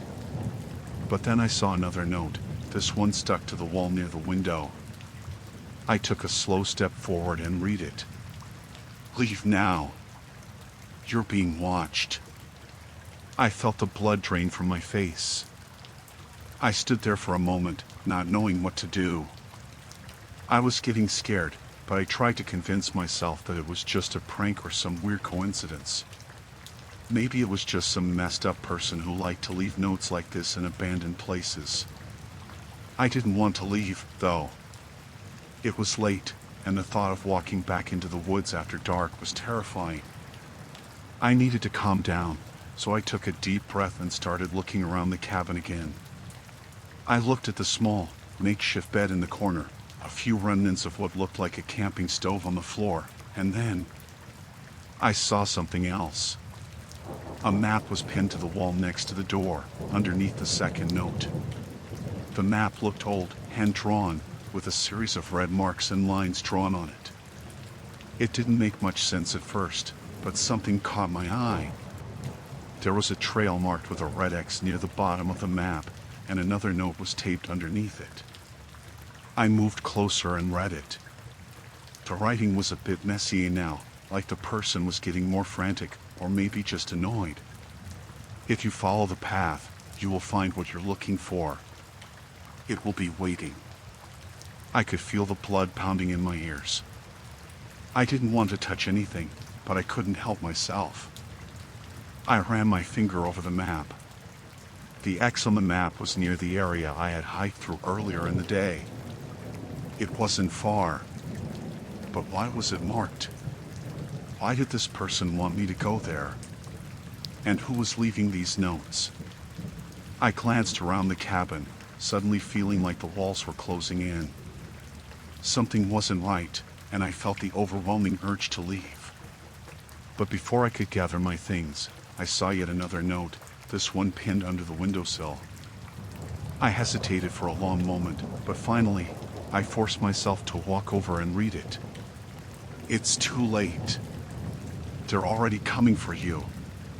My heart slammed against my chest, and I had no idea what to do. This wasn't just some random prank anymore. Whoever had written these notes knew I was here. They knew where I was. And they were telling me to leave, but I didn't know where to go. I grabbed my backpack, slammed it shut, and rushed to the door. As I stepped outside, I froze. For the first time, I could hear something. The quiet woods were gone. There was a rustling sound, not far from the cabin, like someone or something was moving around in the trees. My stomach twisted in knots. I turned back toward the cabin, trying to steady my breathing. My mind raced. Should I go back? Should I stay inside? But no, I couldn't. I couldn't stay there any longer. I bolted into the woods, not knowing where I was going, just running away from the cabin. My legs burned from the effort, and my mind wouldn't stop racing. I kept telling myself I was being ridiculous, that I was overthinking it. But I couldn't shake the feeling that something was wrong. I heard footsteps behind me. It sounded like someone was following, their steps too slow, too deliberate, matching my pace. I could feel them getting closer, but when I looked behind, there was no one there. I picked up the pace, stumbling through the trees, knowing I couldn't stop for a second. I kept running until I couldn't hear anything except my own breath. The darkness felt thicker than before, the trees closing in around me. Eventually, I found a trail that led to the main road and sprinted out of the woods. I kept looking over my shoulder, but there was nothing following me anymore. I didn't stop running until I reached my car. My hands were shaking as I fumbled for the keys. I didn't look back. I didn't stop until I was safely driving down the road, away from the woods, away from that cabin, and away from whatever had been waiting there for me. I never went back to that place. I don't know who left those notes or what they wanted, but I know one thing for sure. It wasn't a coincidence. I won't be going back out there again.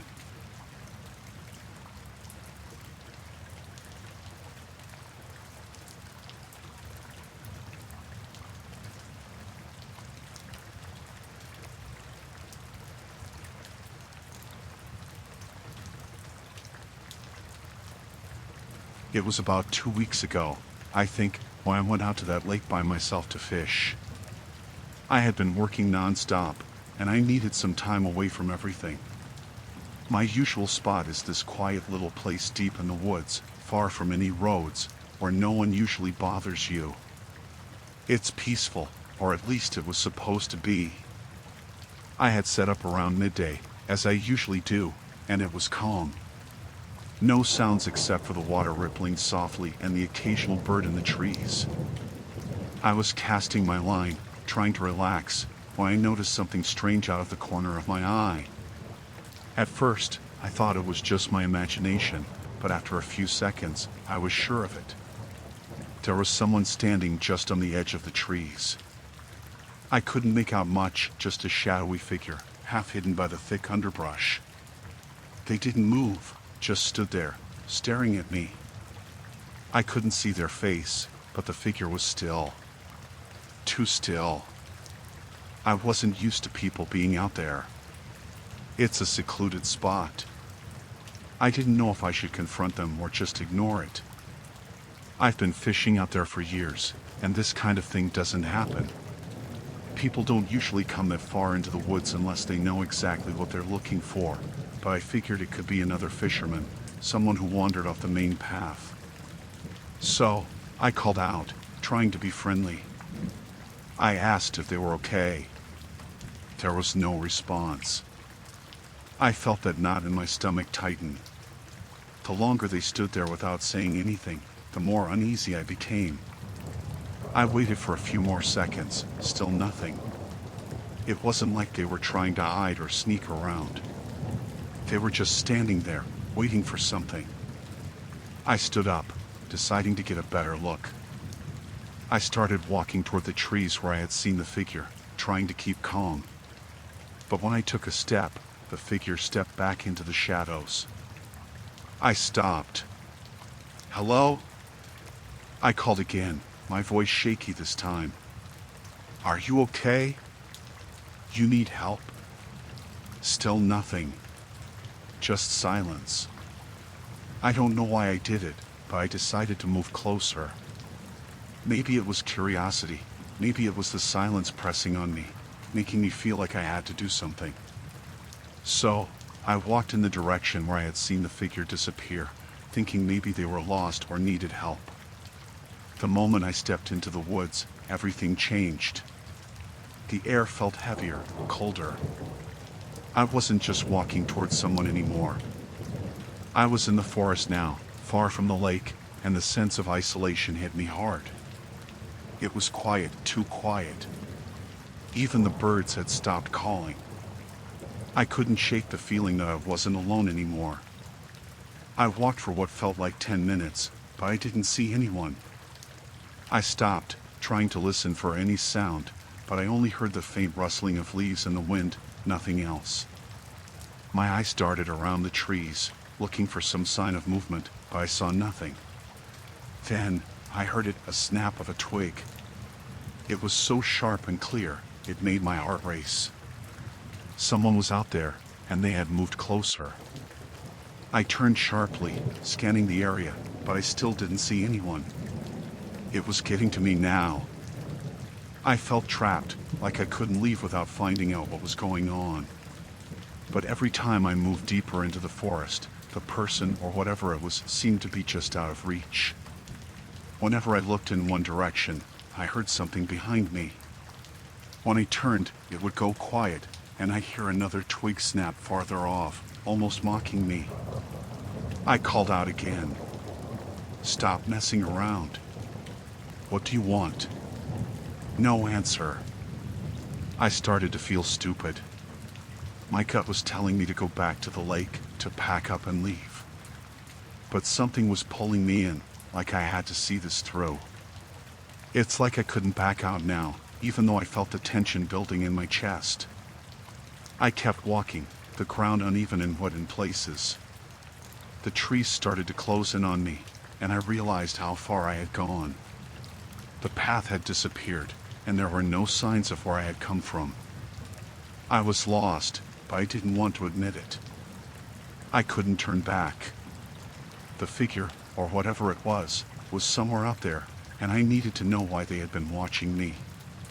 The rustling grew louder this time, closer. I turned around again, but still nothing. I stood frozen for a few seconds, trying to listen, trying to spot any movement. The forest felt alive in a way it hadn't before, like it was holding its breath, waiting for me to make the next move. Then, just as I thought I might finally get the courage to turn back and leave, I saw something. A flash of movement, just a glimpse, and my heart nearly stopped. I couldn't tell who it was, but there was definitely someone, Someone standing just behind a large tree, watching me again. This time, I was sure of it. I shouted, "I'm not playing games. Come out." A voice, low and muffled, came from the shadows. "You don't belong here." It wasn't a question. It was a statement. The hairs on the back of my neck stood up. I didn't wait around to hear more. I turned and ran, my mind racing, my body moving faster than I thought I could. I couldn't shake the feeling of someone right behind me. The forest was thick and unfamiliar now, every step feeling like I was getting farther away from where I had been, farther from safety. I had no idea how long I ran, but I finally broke through the trees, gasping for breath.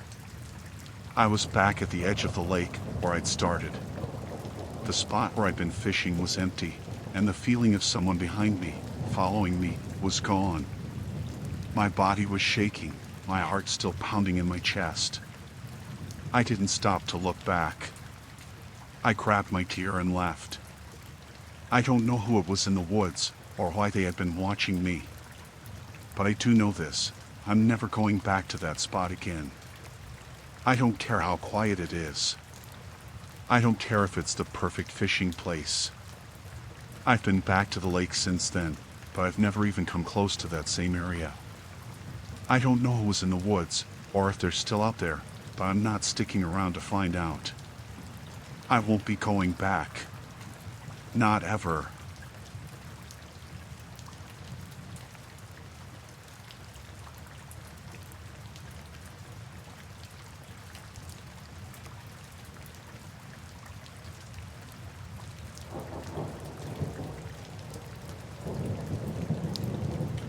I was heading home late that night.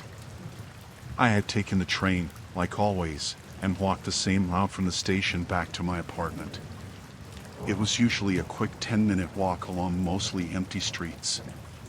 By then, the neighborhood was quiet, barely any people around, and the only sound was the distant hum of cars on the main road. About halfway home, I noticed someone standing under a street lamp a block up. A guy, tall, wearing a jacket that hung loose around his frame. I didn't think much of it. There were people out sometimes, just wandering or waiting for a bus. But when I got closer, he turned to face me, and I noticed he had a camera up, aimed right in my direction. He took a picture. The flash blinked and then disappeared. It was strange enough to make me pause, and I stared back at him. But he didn't say anything, just lowered the camera a bit, then took another shot. I felt exposed, like he was watching me more closely than anyone ever had. I kept walking, trying not to show that I was uncomfortable. I thought maybe he was some kind of amateur photographer, just taking random photos for practice or something. I didn't really want to be rude, so I kept moving, ignoring him. As I went further, I kept glancing back. Each time, I expected him to be gone, but he wasn't. He was still there, still aiming the camera at me, taking pictures as I walked. I picked up my pace, but he just took another picture. And then another. The sound of the camera's shutter carried through the night, soft but too close. It made my skin crawl. The next night, it happened again. I took the same route, hoping I wouldn't see him. But halfway home, there he was, standing a little closer than he'd been the night before. He aimed his camera and took a picture before I'd even noticed him. The flash was so bright it stunned me for a second. When I blinked, I could see him clearly, just staring at me, lowering the camera slowly, his eyes cold and hard like he was studying me. This time I didn't stop. I just kept going, my heart pounding a little faster with each step. I tried to ignore the feeling in my gut that he was getting closer each time I walked by. When I glanced back that night, he was still there, watching me, like he knew I'd look back. By the third night, I was dreading that walk. I thought about calling someone, but who would I call? It felt strange to think of calling the police over some guy taking pictures on a public street. but I couldn't shake the feeling that something was off, something that made my skin crawl just thinking about it. That night, he was even closer. This time, he wasn't standing under a streetlight but just outside its reach in the shadows, so all I could see was his outline. As I passed him, I heard the click of his camera again. I didn't want to turn around, but I felt like he was watching my every move. I walked faster, trying to keep calm, but I could feel the weight of his stare, like he was following me with his eyes. Then, just when I thought I was out of his sight, I heard footsteps behind me. Slow, deliberate. I told myself it was just someone else walking home, but when I looked back, it was him. He was closer than ever, following me. The camera was in his hand, pointed directly at me. My heart was pounding, and I could feel the fear rising in my throat. I forced myself to keep walking, trying to act like I hadn't noticed, but I was practically running by the time I reached my building. When I got inside, I locked the door, heart racing, hands shaking. I checked through the peephole, but there was no sign of him. I told myself it was fine, that he'd probably moved on, that he couldn't get into the building. But I barely slept that night, kept awake by the sound of that shutter clicking in my head, over and over. The next morning, I decided to take a different route home. I didn't want to see him again, didn't want to know what he would do next. But when I stepped off the train that night, I saw him waiting, standing by the exit with his camera, as if he knew I'd be there. As if he'd been waiting all day just to see me. My heart dropped, and I almost turned back, but something in me said to just keep going, act like I didn't see him. But he didn't let me ignore him. This time, he stepped out in front of me, blocking my path. I tried to go around him, but he moved to block me again, his face twisted into a strange, cold smirk. He lifted his camera, pointed it right at me, and took another picture, the flash blinding me. I couldn't help it, I spoke up, my voice trembling. "What do you want?" I asked, trying to sound braver than I felt. He didn't answer right away. He just lowered the camera, looked me up and down, and smirked again, like he was enjoying this. Then he leaned in, his voice low and calm. "I'm just capturing the moment. You'll want to remember this." The way he said it, like he knew something I didn't, made my blood run cold. I didn't know what to do. I just wanted to get away from him, so I stepped back, turned, and walked as fast as I could. I didn't dare look back, didn't want to see if he was following me. I was almost home when I heard it, the sound of his footsteps behind me, quickening to match my pace. I could hear his breathing, close and steady, like he was right behind me. I broke into a run, my heart racing, my mind screaming at me to get inside, to get away from him. I ran up to my building, fumbled with my keys, and slipped inside, slamming the door shut behind me. I looked through the peephole, and there he was, standing just outside, his camera aimed right at my door. He took another picture, then lowered the camera and stared at the door, like he could see me through it. He stayed there for what felt like forever, just standing and watching, like he was waiting for me to come back out. Finally, he turned and walked away, but I didn't feel any relief. I knew he beat back, knew that he wasn't done. I spent the next few days constantly looking over my shoulder, barely sleeping, waiting for him to show up again.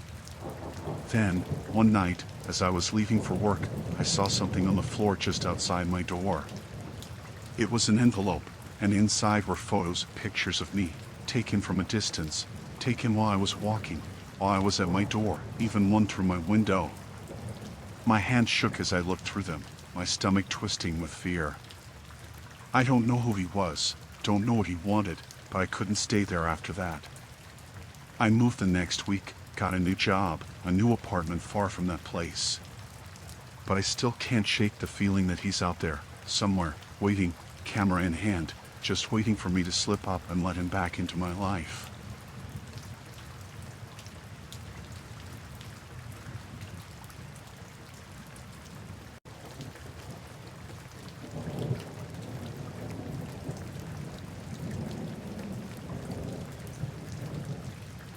I took the weekend shift at the ranger station because, honestly, I needed the extra cash.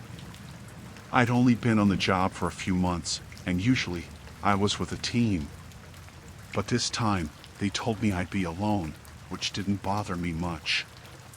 The station was basic, a small cabin in the woods, a radio, a first aid kit, and a generator out back.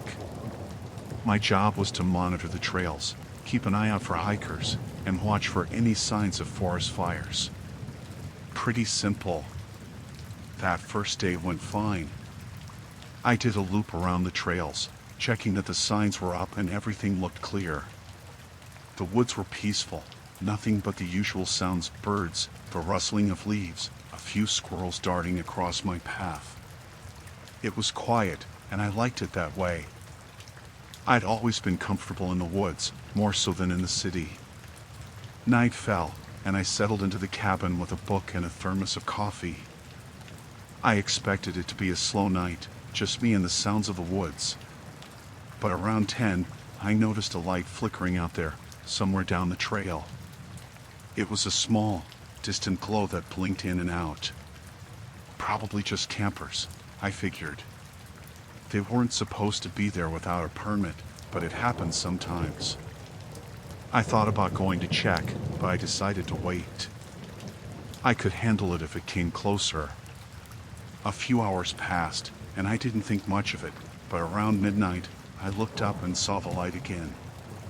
This time it was closer, brighter, just outside the cabin, almost like it was moving in a slow, sweeping motion. It looked like a flashlight, but whoever was holding it was standing still. Just waiting. I didn't like it.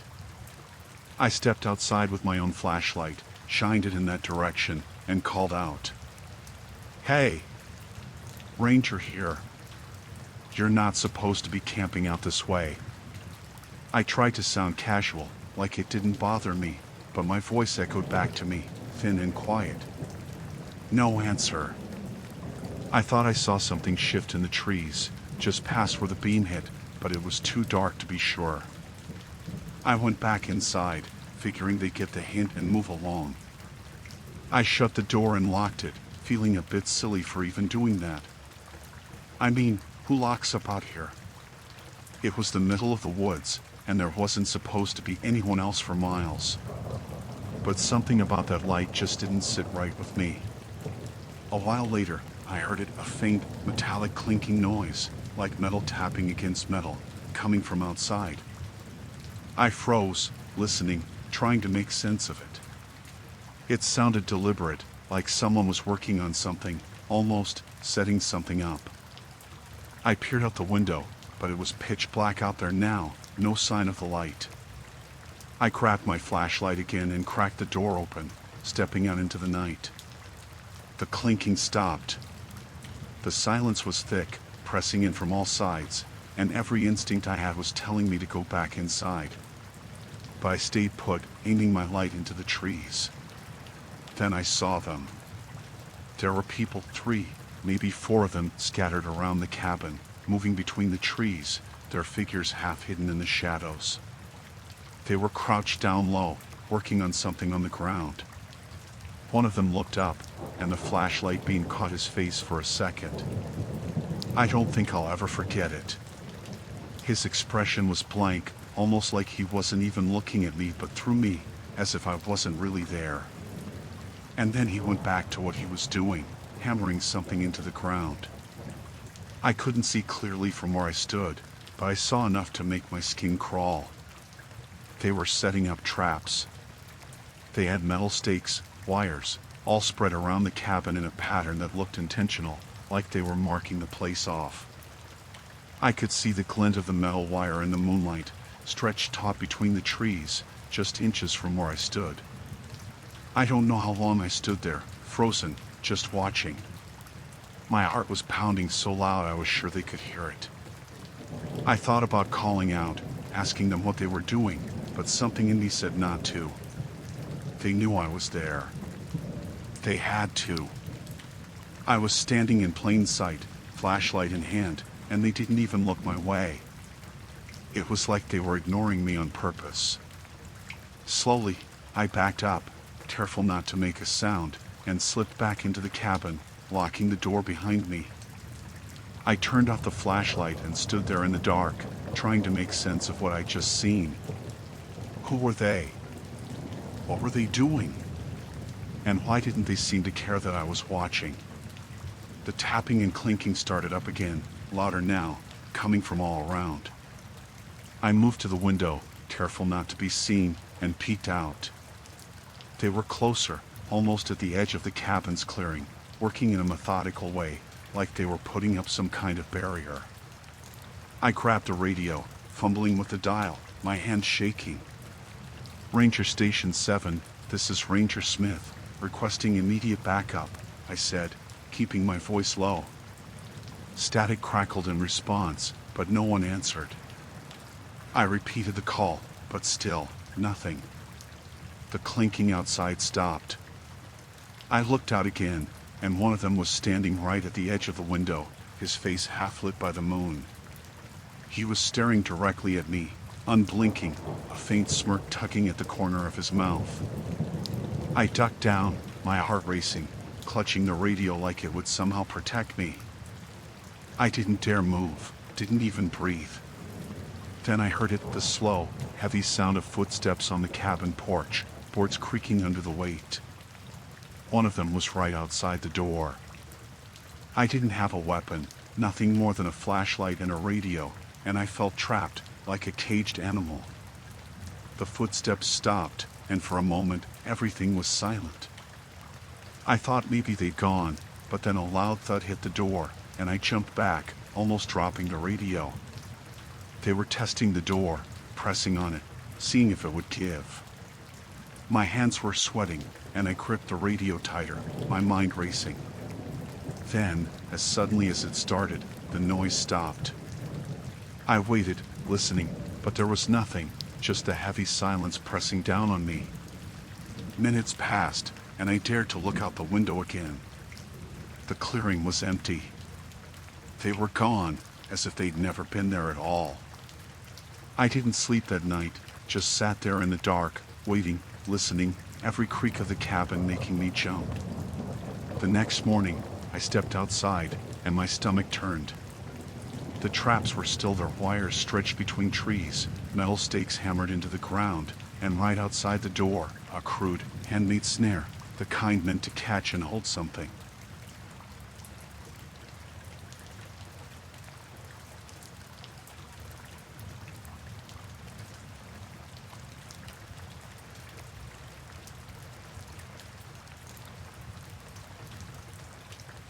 Camping alone wasn't something new to me. I'd done it a handful of times, mostly at places I knew, so when I decided to take a few days off and head to this remote spot I'd read about, I thought I'd have a peaceful, quiet time, just me and nature. I wanted that, needed it. I didn't see anyone for miles driving in, so I set up my tent, got my campfire going, and tried to settle into the quiet. I'd packed enough supplies for a few days, set up my food stash away from my tent, and kept my bear canister secured. My gear was good quality, and I checked it all before leaving. Nothing was left to chance. I was careful that way. I spent most of the first day hiking around, taking in the scenery, not really thinking about much. It was nice, relaxing. But by the time the sun started setting, I noticed something odd, just small things at first. My water canteen wasn't where I left it. I figured I must have moved it without thinking. But then I noticed other things. My camp chair was tilted on its side, and I was sure I'd left it set up. I kept telling myself I must have knocked it over, brushed it aside somehow, but there was this gnawing feeling, like something wasn't adding up. I pushed it out of my head, though. I told myself it was just nerves from being alone in a new spot. Night fell, and I settled in. I had a small fire going and was reading, trying to ignore the sounds around me, twigs snapping, animals moving in the distance.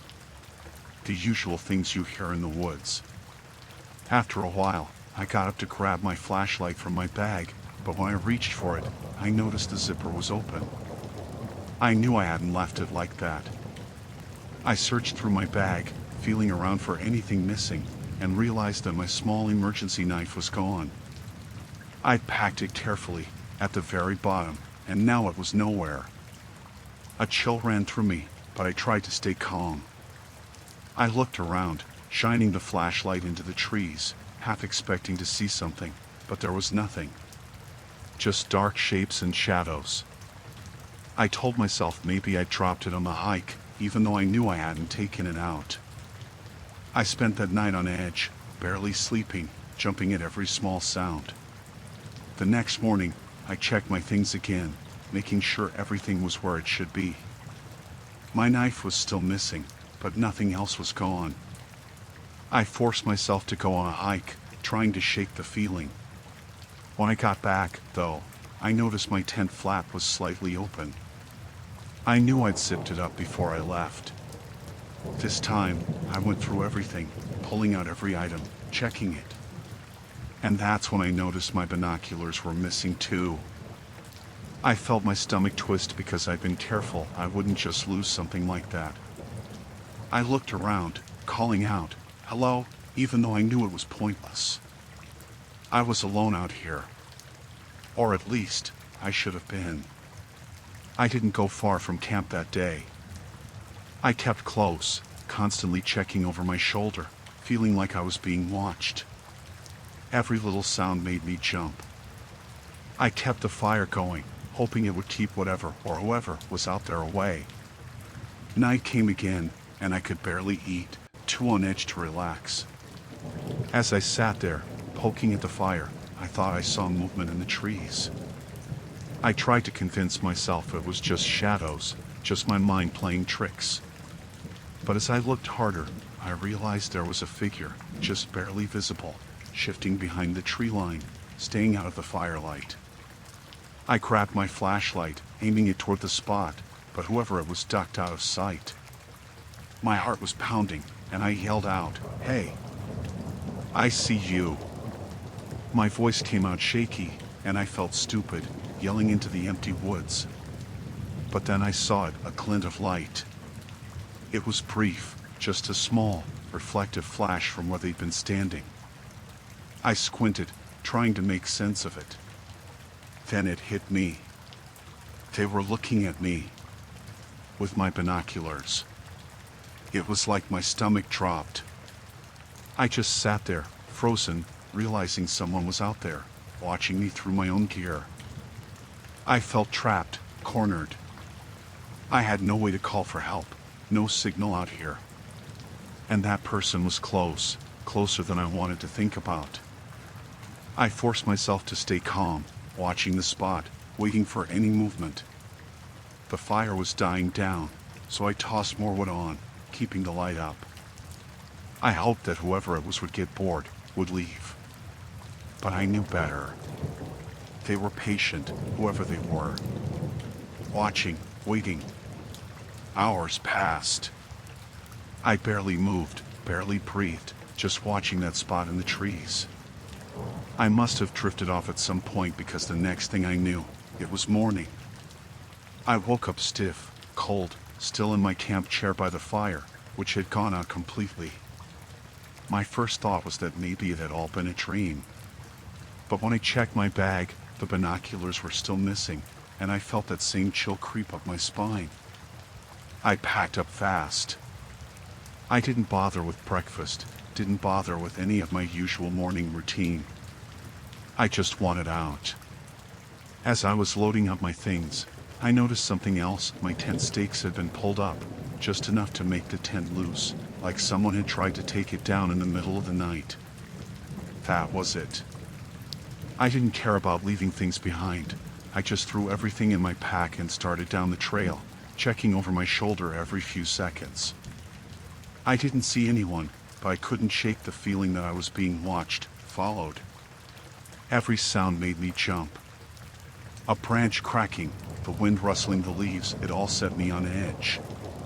When I finally made it back to my car, I tossed my pack in, locked the doors, and just sat there, trying to calm down. I looked back toward the trail, half expecting to see someone standing there, watching me leave. But there was no one. As I drove away, I kept glancing in the rearview mirror, sure I'd see that figure again, the one who'd been watching me through my own binoculars. Even now, I can't shake the feeling that they're still out there, waiting for someone else to come along.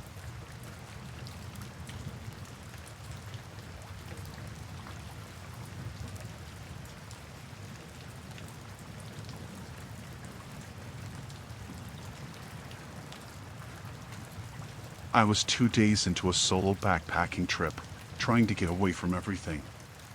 The area was remote, off-trail, untouched, no other campers in sight. That was the appeal.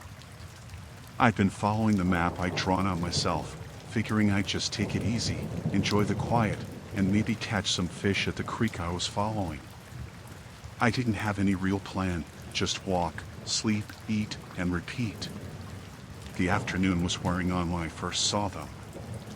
I had stopped to adjust my pack when, out of the trees, 2 men came into view. I didn't hear them approach, no footsteps, no voices. Just suddenly, there they were, less than 30 feet away, standing still, looking right at me. At first, I thought maybe they were hikers who had wandered off trail like me, but something was off. They weren't carrying any visible packs or gear, just dressed in regular clothes, jeans, t-shirts, nothing suited for backpacking. I gave a little wave, trying not to let my nerves show, but neither of them waved back. One of them, the taller of the two, looked straight at me and said, "We've been sent to retrieve you." I didn't know what to make of that, so I just sort of stood there, waiting for one of them to crack a smile, to say it was some kind of joke. But they didn't. They just stood there, staring, like they were waiting for me to respond. "Ah, I think you've got the wrong guy," I said, trying to keep my voice steady. The other man, shorter, squatter, but with this strange, fixed expression on his face, just tilted his head, like he was trying to figure out if I was joking. "No, we've been sent to get you," he said, in this tone that was flat, almost rehearsed. "I'm just out here by myself," I said, trying to laugh it off. "Nobody knows I'm here." They didn't even blink. The taller one took a step forward, and I instinctively took a step back. "It's time for you to come with us," he said, like it was a command. I started feeling the real weight of the situation then. The trees around us, the empty silence, all of it felt heavier. I glanced around, hoping maybe someone else might appear on the trail, but I knew that was a stretch. We were deep out there, and no one would hear anything. "I don't know who sent you, but I don't know you guys," I said, taking another step back. They looked at each other for a moment, like they were having a silent conversation. Then the shorter one stepped forward, reaching a hand out. "Let's not make this harder than it needs to be," he said, still in that strange, flat voice, like he'd practiced those words. My hand went to my pocket where I had a small utility knife, and I gripped it, keeping my face as neutral as possible. "Look, I'm not going anywhere with you," I said, doing my best to sound calm. "I don't know you." The tall one didn't seem fazed. "It'll be easier if you come with us now," he said, as if he was explaining something to a child. I turned to the side, gauging my options. I knew the terrain a bit from my map, and there was a creek a few minutes back, thick brush I could probably lose them in if I needed to. I was fast enough, but I didn't know if they'd try to chase me. "I'll be going now," I said, trying to keep my tone steady, and then I started walking backward, keeping my eyes on them. They just watched me, no surprise on their faces, like they were expecting me to try and leave. Then, just as I turned around to head down the trail, I heard the tall one call out, "There's no point in running." That sent a chill straight through me, but I kept moving, forcing my feet to keep pace, faster and faster until I was nearly jogging. I kept looking over my shoulder, and sure enough, they were following me, walking at first but picking up speed when they saw me look back. I didn't think I just broke into a full sprint. My pack was heavy, but I didn't care. I heard them behind me, their footsteps loud, close, but I didn't dare look. I darted through the trees, hoping to lose them, weaving in and out of the dense brush, branches scratching at my arms, my face, anything that got in my way. I made it to the creek, splashing across to the other side. I knew that might slow them down, and I used the chance to get some distance. But as I pushed through the trees on the other side, I heard their voices again, closer than I'd expected. "You're only making it harder for yourself," the tall one's voice called out, and I felt my stomach twist. I ducked down behind a thick cluster of bushes, trying to control my breathing, trying not to make a sound. I could see them moving along the edge of the creek, scanning the area, looking for any sign of me. They didn't talk, just looked around, methodical, like they'd done this before. I waited until they were a little farther downstream, then I slipped out, moving as quietly as I could in the opposite direction, putting as much distance between us as possible. I didn't know how long I could keep it up, but I had to try. For the next hour, I kept moving, listening for any sound, any sign that they were still following. I was sweating, breathing hard, exhausted, but I couldn't stop. I didn't know what they wanted, but I knew it wasn't anything good. I finally found a dense thicket, somewhere I could crouch down and catch my breath. I stayed there, listening, barely daring to breathe, waiting. After a while, everything seemed quiet. I hoped maybe I'd lost them, but I couldn't shake the feeling they were still out there, searching. Just when I started to relax, I heard a twig snap close by. I froze, and through the leaves, I saw the shorter man's face, scanning the area. He was just a few feet away, his eyes cold, empty, like he was looking right through the bushes, straight at me. I stayed absolutely still, praying he wouldn't see me, wouldn't come any closer. He stayed there for what felt like hours, just standing, staring, as if he could feel me hiding. Finally, he turned and moved off in the other direction. I waited until I couldn't hear him anymore, then I slipped out of the thicket and started backtracking, moving as fast and as quiet as I could. I knew the general direction of a ranger station, a few miles back where I'd parked. I didn't stop, didn't look back, just kept going, praying I wouldn't hear those footsteps again. It took everything I had, but I finally made it back to the main trail, then to my car. I fumbled with the keys, my hands shaking, and got inside, locking the doors as fast as I could. I didn't stop driving until I was miles from that trailhead. Even now, I don't know who those men were or what they wanted with me. I just know I don't go off trail alone anymore. Some things out there, they're not meant to be found.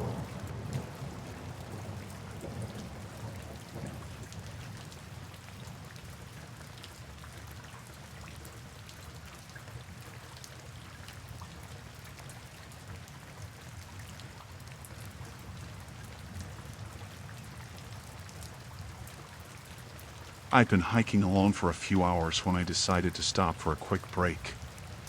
It was one of those clear, quiet days, just the sound of birds and the occasional rustling in the bushes.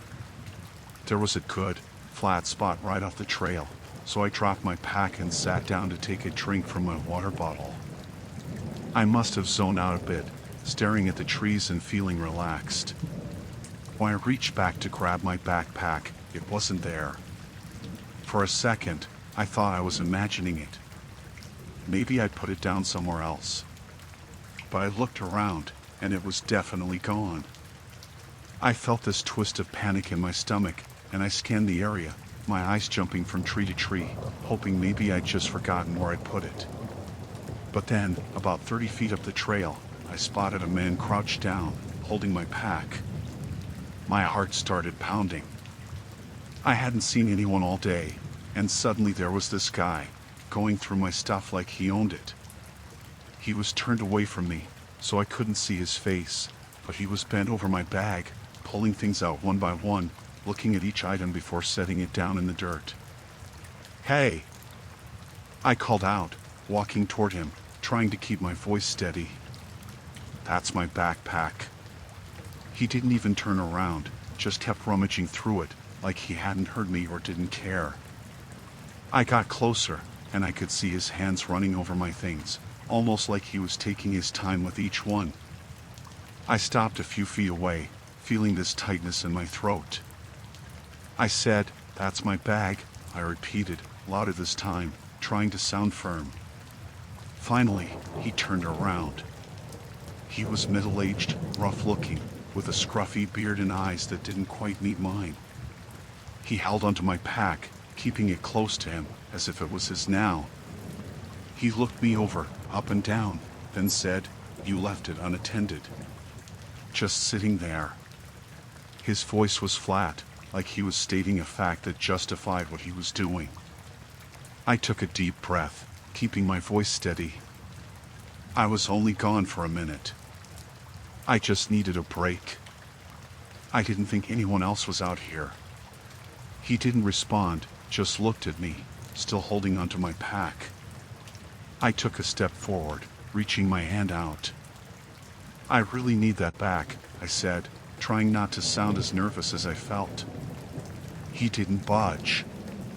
Instead, he tilted his head and asked, "Where are you heading?" I froze for a second. It was such a strange question, like he wasn't really interested in returning my things. I tried to keep calm and said, "I'm just hiking through, that's all. But I need my gear." He looked at my bag again, then slowly shifted his gaze back to me. "You're hiking alone?" That question made the hair on the back of my neck stand up. I hadn't told anyone I was alone. I glanced around, feeling more aware of how isolated we were. "Just give me my backpack," I said, trying to keep my voice firm but not wanting to answer anything he asked. He ignored me, still holding my things like he had every right to. He reached into my bag and pulled out my map, unfolding it with this slow, deliberate care. He stared at it, his finger tracing the route I had marked out, as if he was planning to follow it himself. "You marked this?" he asked, glancing up at me with a look that made my skin crawl. "Yeah," I said, not knowing what else to say. My voice was starting to shake now, and I felt a strange, hollow feeling in my chest. "It's my route. Look, I really need that back. Please." But he just kept staring at the map, running his finger along my planned path. He looked up again and said, "Not many people come out this far. No one around to hear you, really." His eyes met mine, and he held that stare a bit too long. I felt this wave of dread, like something heavy pressing down on me.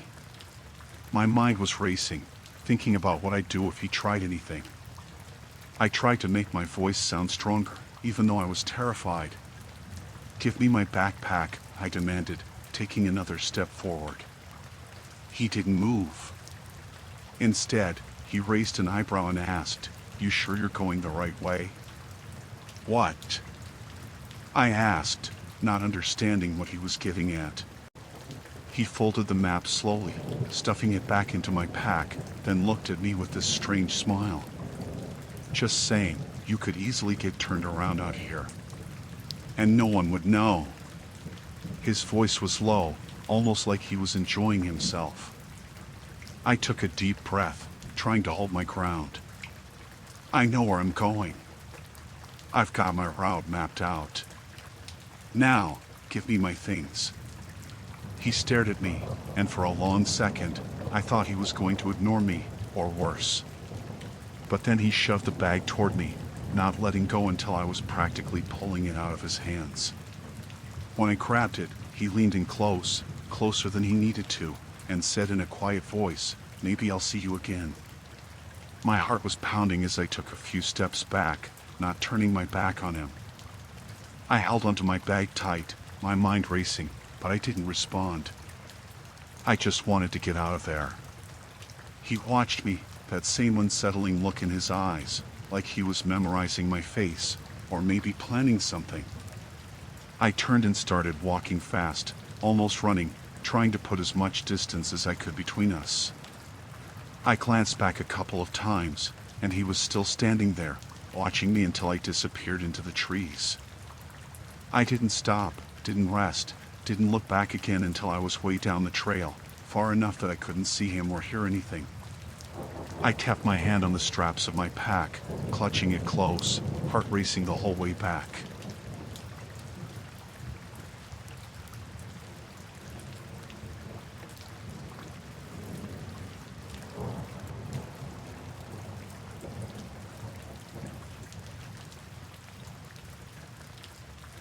I'd been hiking this same trail for years. It was just a bit off the main path, but hidden enough that I could count on some peace and quiet. This time, I had taken a weekday off, thinking I'd have the place to myself. It was my spot, or so I thought. But that day, everything felt off. It wasn't anything I could put my finger on at first, just this strange quiet. It started when I was halfway up. There's this big, old oak tree right by a bend in the trail. I'd passed it 100 times before, never really giving it much notice. But this time, as I came around the bend, something made me look closer. There was a carving on the bark, fresh and rough, like it had been scratched in with a knife. I didn't even need to lean in to read it, because it was clear as day. It was my name. Just my first name, big letters, carved deep into the wood. I felt this weird, crawling sensation. I hadn't seen anyone on the trail all day, hadn't told anyone I'd be out here either. I brushed it off as a coincidence. Maybe someone with the same name had come through. But as I kept walking, the feeling of being alone shifted into something darker, like I wasn't alone, even if I couldn't see anyone. I tried to keep my focus on the trail, but my mind kept going back to that carving. The trees around me suddenly felt like they were hiding something, like someone was just out of sight. Every little sound, a snap of a twig, a rustle in the bushes, seemed louder, closer. Then, maybe a mile further up, I saw it again. Another tree, this time with the word here carved under my name. Just one word, but it was enough to stop me in my tracks. It didn't feel like some random graffiti anymore. This felt like it was directed at me. I tried to shake it off and kept moving, but now I was listening for anything, any sound, any sign. My steps felt too loud, like I was giving myself away. My pulse was going, this tightness building in my chest. After another half hour or so, I spotted a third tree. I knew it had to be something, and sure enough, there was another message, just as fresh as the others. This one just said, "Turn back." I stopped dead in my tracks. I glanced over my shoulder, down the trail I'd come up. Nothing. Just trees and silence. But I couldn't shake the feeling that someone was watching me. I told myself it was some kind of prank. Maybe some teenagers messing around, carving creepy messages to spook hikers. But who would go out of their way to carve my name on this trail, on this exact day? I kept moving, a little faster now. Part of me wanted to turn back, but another part felt stupid for even considering it. But every few minutes, I'd catch sight of another tree, each one with a new message. Close. Watch your step. Not alone. I wanted to believe it was just some sick joke, but it felt like I was being hunted. The path seemed longer than usual, like it was stretching out, with no end in sight. Eventually, I stopped again, breathing hard, hands shaking as I scanned the trees. I didn't see anyone, but I couldn't shake the feeling that there were eyes on me. That's when I noticed something just off the trail, a small piece of paper wedged into the bark of a tree. I grabbed it, and my heart nearly stopped when I saw my name again, written in pencil, shaky letters that made my stomach twist. Beneath it, there was a short message, "Don't look back." I felt frozen, like I'd stumbled into some kind of trap. I crumpled the note and shoved it in my pocket, trying to keep my breathing steady. I didn't want to look behind me, but it was all I could think about now. Every nerve in my body was screaming at me to turn around, but I couldn't bring myself to do it. I pushed forward, faster now, my footsteps echoing in the silence. My eyes darted from tree to tree, half expecting to see another note, another carved message, but there was nothing. Just the trail, stretching out in front of me, and that horrible feeling pressing down on me. Then, just as I thought I might make it out, I spotted one last tree up ahead. The trunk was scarred with a deep, fresh carving, bigger than any of the others. It read, "Why didn't you listen?" That was it. I broke into a full run, my pack bouncing against my back, my breath coming in gasps. I didn't care if I looked ridiculous. I just wanted to be away from those trees, away from whatever was playing this sick game with me. When I finally burst out onto the main trail, I slowed down just enough to catch my breath, glancing around to make sure no one had followed me. There were other hikers around, normal people, all of them looking at me like I was some kind of lunatic. But I didn't care. As I got back to my car, I couldn't shake the feeling that I'd narrowly escaped something I couldn't even understand.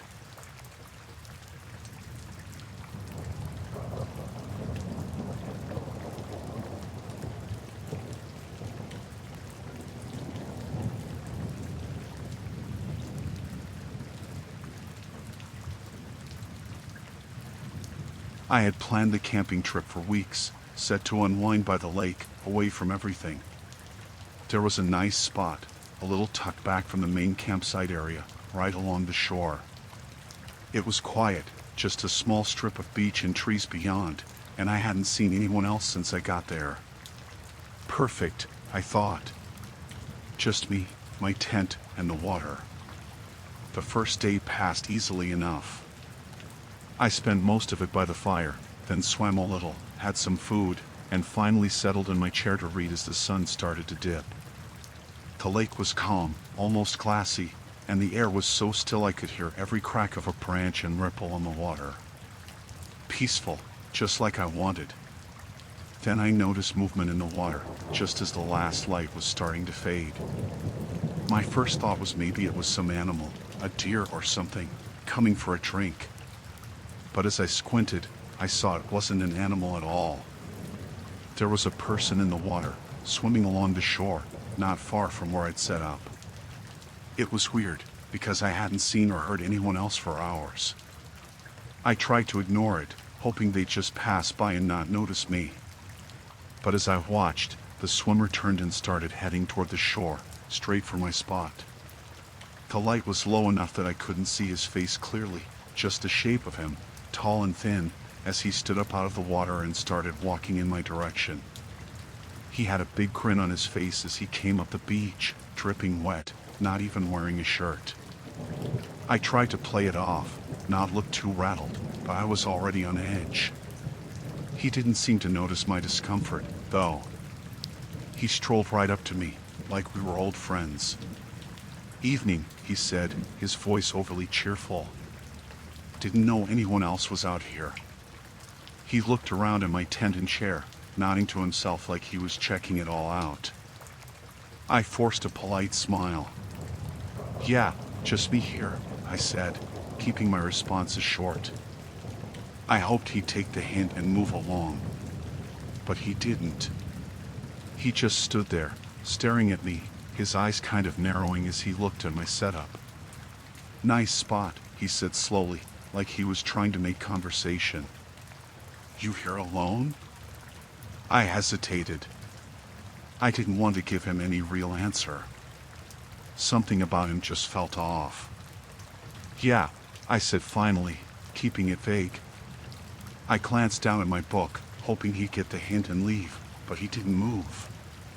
He took a few steps closer, like he was looking for somewhere to sit, even though there wasn't anywhere but my chair. He gave me another one of those wide smiles, too wide, like he was trying to put me at ease, but it had the opposite effect. "So, what brings you out here all alone?" I shrugged, forcing myself to stay calm. "Just some time away. Enjoying the quiet." He nodded, but I could tell he wasn't really listening.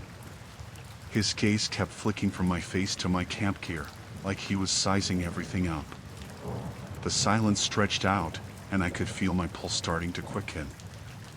I wanted him to leave, but he seemed to have no intention of going anywhere.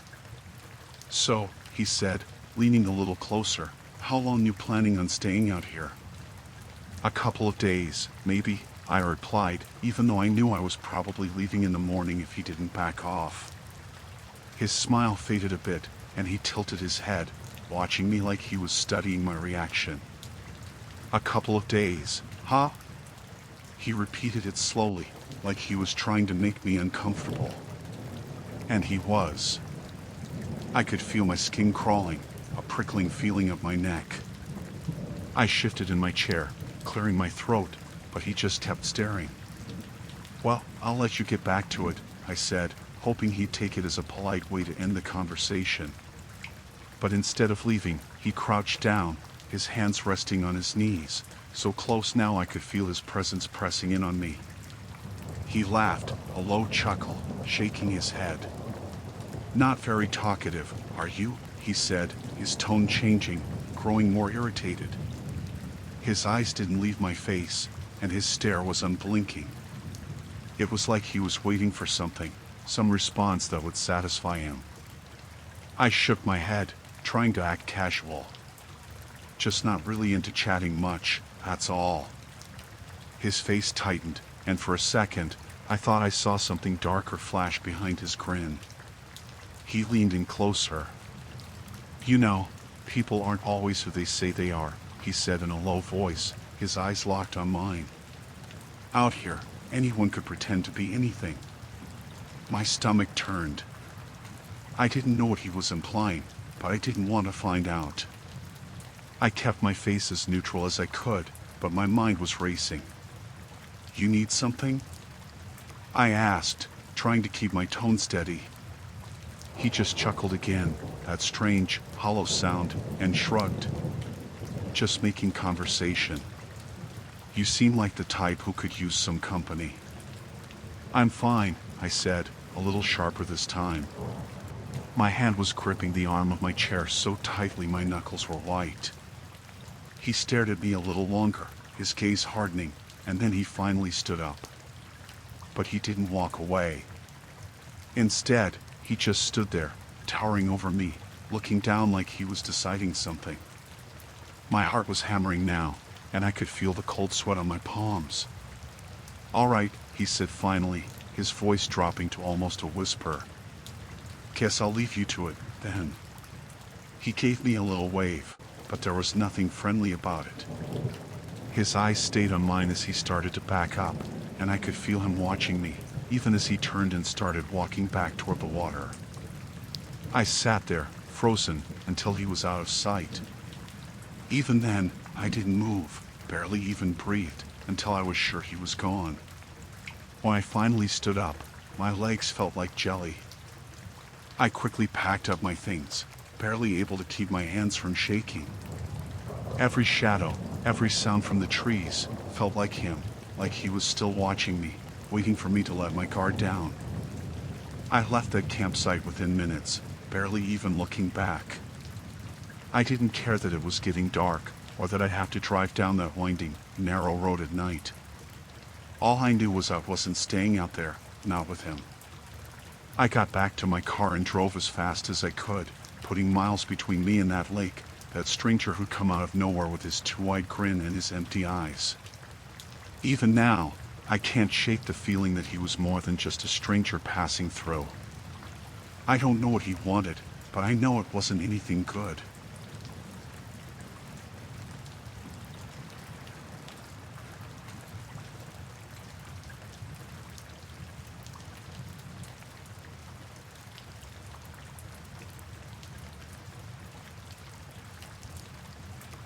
I decided to take a solo trip to one of the small islands out in the lake. I'd done trips like this before, mostly to clear my head and get away from everything. It was only a few hours paddle, and the island was barely big enough to count as one, just a bit of land with a scattering of trees. No one ever went there, at least not that I'd seen. I set out in the afternoon. The lake was calm, and the paddle went smooth.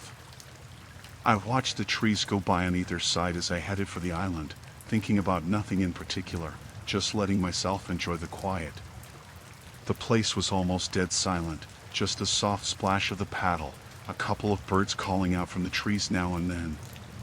When I finally reached the island, I pulled the canoe up onto the shore and started unpacking my gear.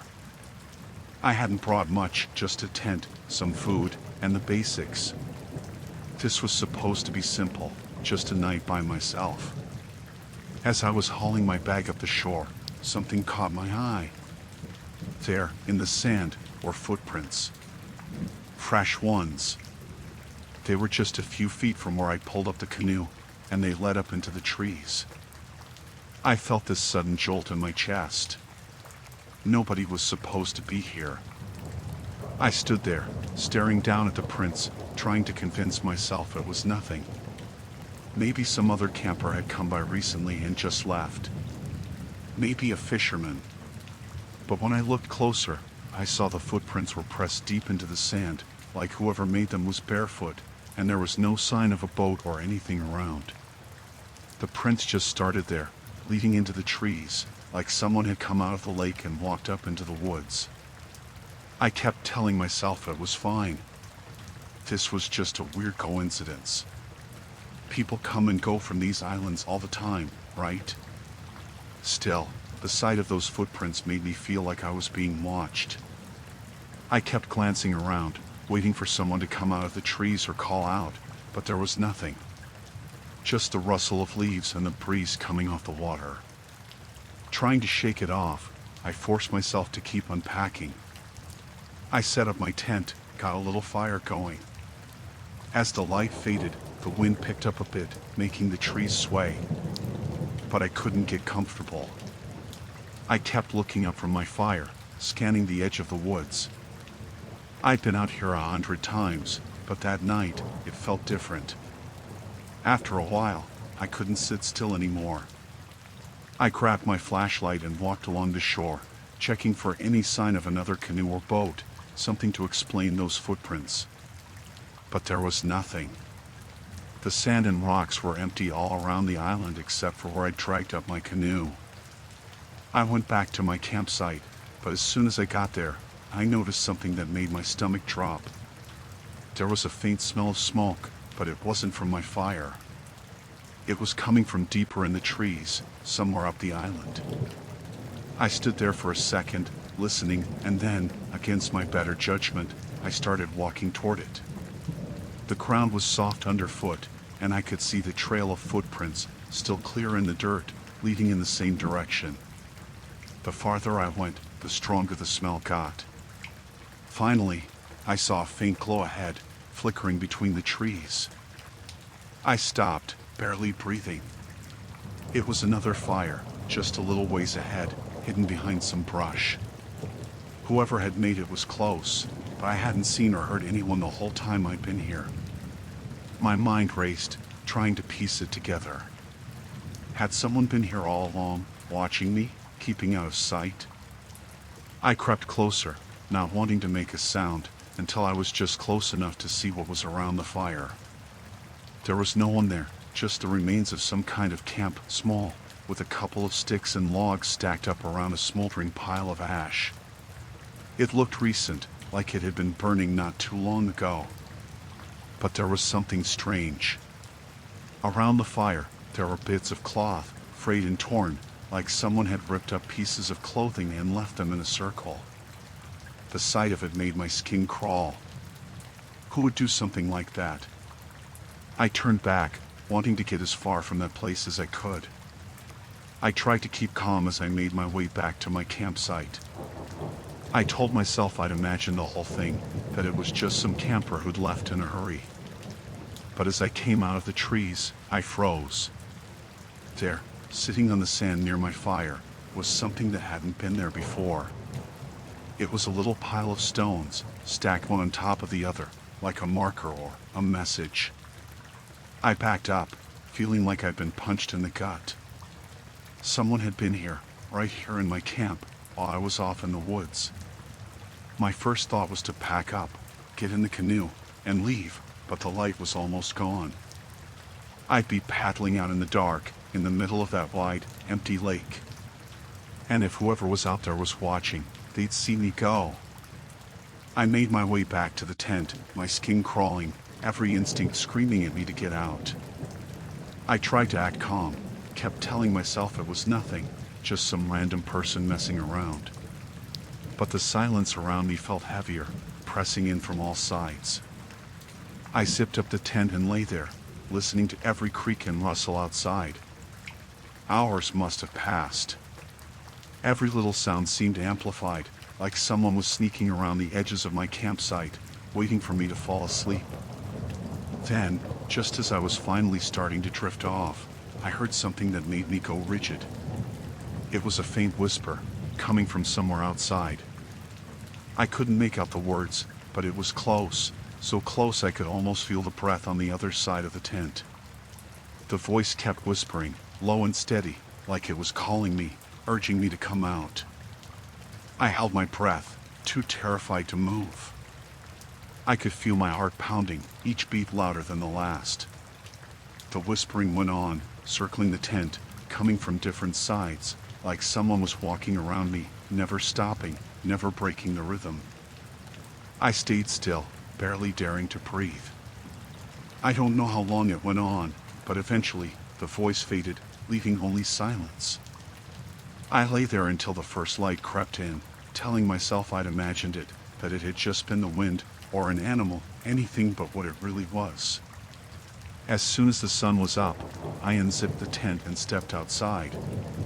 The fire had gone out, leaving just cold ashes, and there were footprints everywhere around my campsite, circling it, stopping by the tent, like someone had been pacing all night.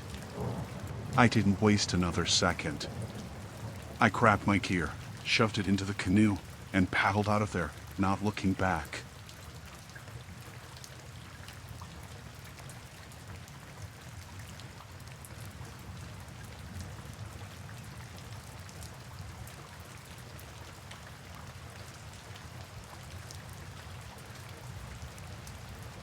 I never thought I'd be writing something like this, but I've been sitting on it for a few days now and can't shake the feeling that something isn't right. I've been out hiking alone for years, and never once did I feel unsafe. But that day, everything felt wrong from the moment I started back to my car. It was late afternoon when I began my hike, nothing too long, just a trail I knew well. I love being in nature, the kind of quiet where you can hear the wind in the trees and nothing else. It was peaceful, and I felt like I could walk forever. The trail is not difficult. It's mostly just a loop through the woods, with some nice views along the way. But by the time I got to the point where I decided to turn around, the sun was beginning to dip lower, and I knew it would be getting dark soon. The hike back was going fine. I could hear the birds and the rustling of the trees, but that's normal for the woods, especially when it's getting close to dusk. But then I started to hear footsteps behind me. I didn't think much of it at first. People walk on the trail, and sometimes they get a little too close. I figured it was someone else coming back from the other side. It didn't bother me. I kept walking, my pace steady, but the footsteps kept up with me. I tried to shake it off, telling myself it was nothing. But when I glanced over my shoulder, I saw him. There was a man about 20 yards behind me. Not too far, but far enough that I couldn't make out much detail. At first, I thought it was just some other hiker, but then something hit me. He was walking at the same pace as me. I hadn't heard any rustling through the brush or anything that would make sense for him to be there so quietly. I felt my stomach tighten. I didn't want to start overthinking it, but my instincts kicked in. I sped up a little, trying to walk faster without making it obvious. The man did the same. He wasn't running or anything, but it felt like he was purposely matching my steps. I kept trying to convince myself it was all in my head, but the more I walked, the more unnerving it became. Every time I turned a corner or glanced behind me, he was there, keeping the same distance. At that point, I started getting a little more nervous. I hadn't seen anyone else on the trail when I started, and this guy hadn't passed me coming the other way. And now, here he was, walking right behind me, moving at the same pace. I quickened my steps a little more, trying not to break into a full run. Maybe I was being paranoid, maybe it was nothing, but something wasn't right. Then it happened. As I pushed myself a little faster, trying to create some space between us, I reached the part of the trail where it narrows, just a small section with some thick bushes and rocks on either side. It's not much of a bottleneck, but it's one of those spots where you feel more enclosed. As I rounded a bend, I looked up ahead, and that's when I saw him. A second man. He was standing in the middle of the path, blocking the way. I froze, heart pounding in my chest. I could see his face now, pale, unshaven, and expressionless.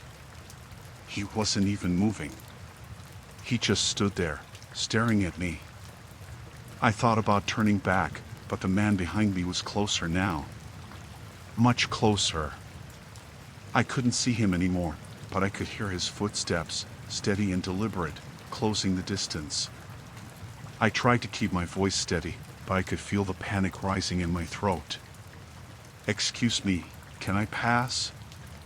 I asked, trying to sound calm, though it came out more like a question than a statement. The man didn't answer. He just kept staring at me, not blinking, like he was waiting for something. My breath started coming faster. I had no idea what this was about, but my gut told me I needed to get out of there.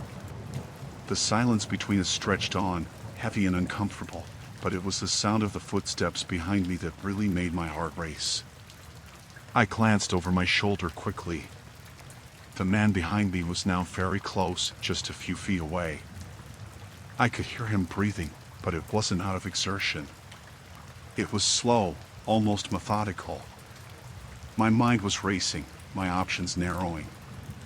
There was no way I was turning around to face him.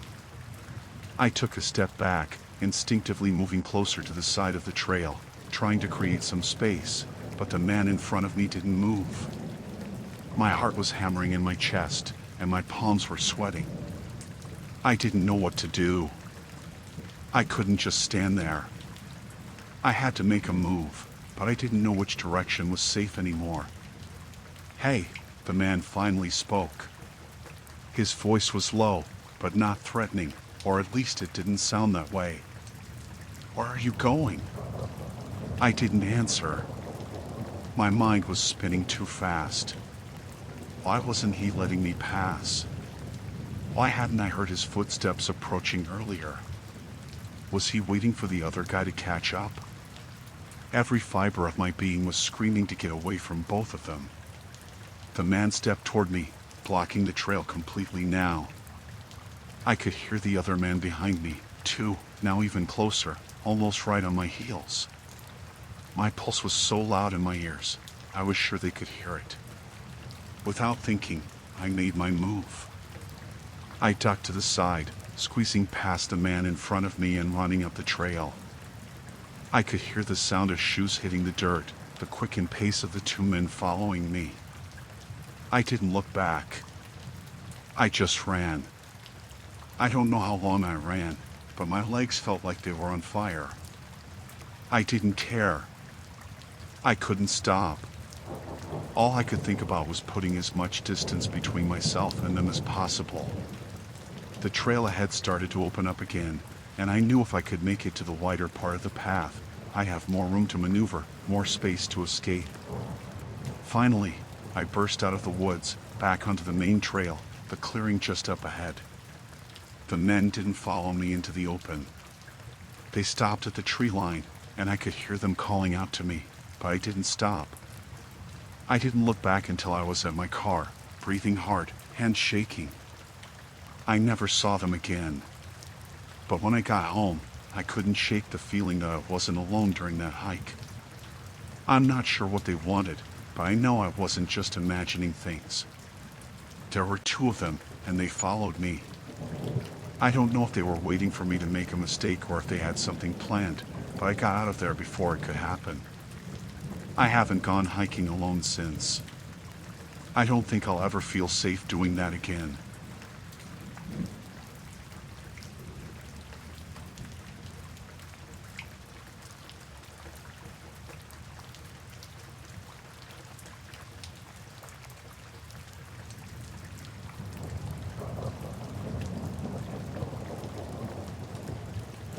I still don't know what came over me that day.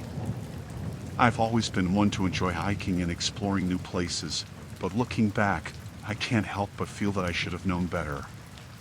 Maybe I had ignored too many signs, or maybe I was just too confident, thinking nothing could go wrong. Either way, that day was different. I should have turned around the moment I felt the hairs on the back of my neck stand up, but I didn't. It started innocently enough. I was out on my usual weekend hike, just me, the woods, and the quiet.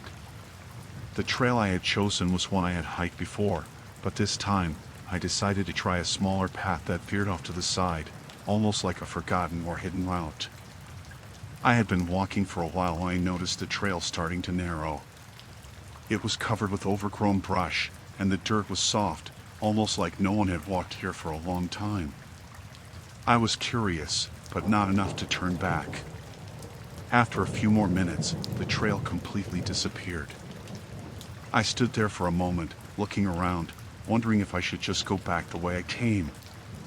But then something caught my eye, a clearing just beyond the trees. It wasn't too far, and there seemed to be something else out there, maybe a path. I decided to check it out. What's the worst that could happen, right? The moment I stepped into the clearing, I felt like I had crossed some sort of invisible line. The air felt heavier, like it was pressing down on me. But I shrugged it off. I wasn't some paranoid person who was afraid of the woods. The clearing itself wasn't too remarkable, except for the strange feeling it gave me. It was big, about the size of a small backyard, and at the far end, I could see a small encampment. There were tarps stretched between trees, a few logs stacked up like seats, and an old fire pit in the center. It looked like a campsite, but not one that belonged to casual hikers. It had an odd, almost unsettling feel to it, as if it had been abandoned, or maybe it was still being used. I hesitated for a moment, thinking about turning around. I didn't want to intrude on someone else's spot, but at the same time, I couldn't shake my curiosity. I approached slowly, trying to stay quiet and respectful, but as I got closer, I realized that there were strange totems hanging from the trees. They were made from sticks and old cloth, hanging in odd shapes and sizes. Some were wrapped in twine, and others had things like feathers or bones tied to them. I froze. It was like the air around me shifted. I could feel my heartbeat pick up. I wasn't sure what this place was, but it didn't feel right. There was something off about it. I turned to leave, thinking I'd seen enough, but then I heard a sound, footsteps, soft but distinct, coming from the bushes behind me. My heart started racing. I turned around quickly, expecting to see someone walking toward me, maybe just another hiker or someone setting up camp. But it wasn't a hiker. It was a man, stepping out of the woods. He looked disheveled, his clothes were torn, and his hair was unkempt, almost wild. His face was hard to read, but there was something in his eyes, something unsettling. He stopped when he saw me, and for a moment, neither of us moved. He was looking right at me, and I had the sinking feeling that something wasn't right. "What the hell are you doing here?"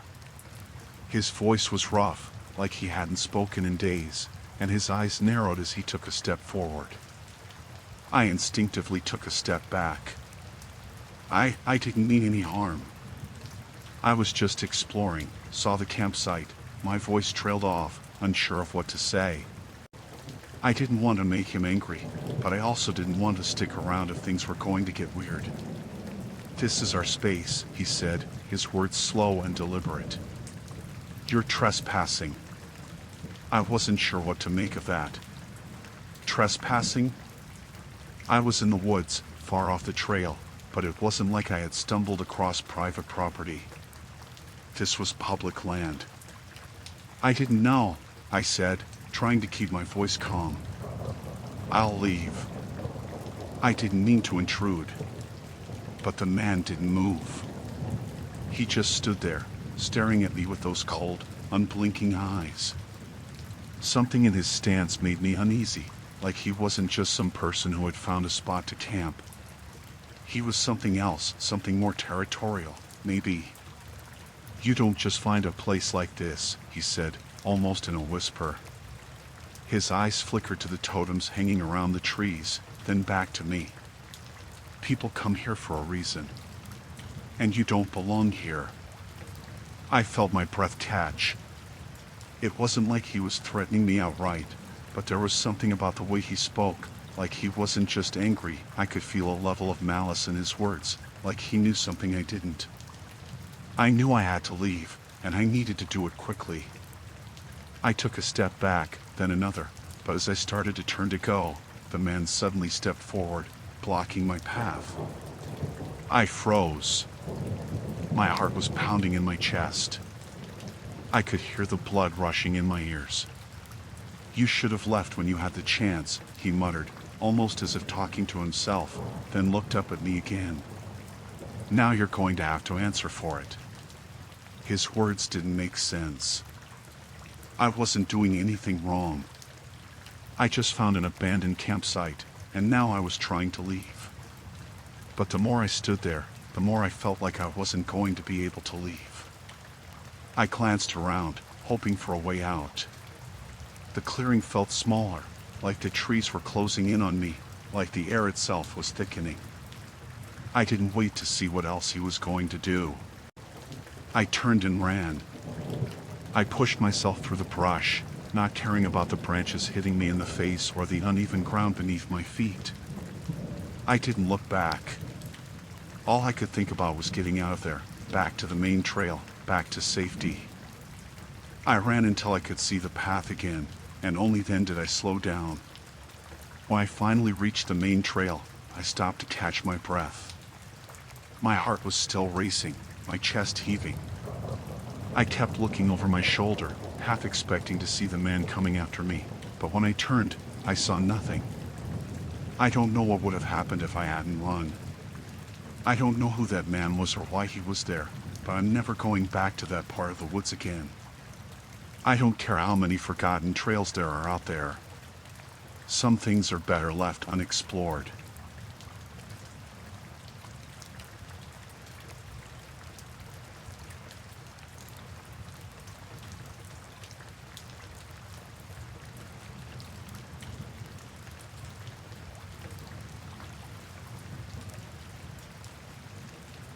The trip to Denali National Park had been a long time coming.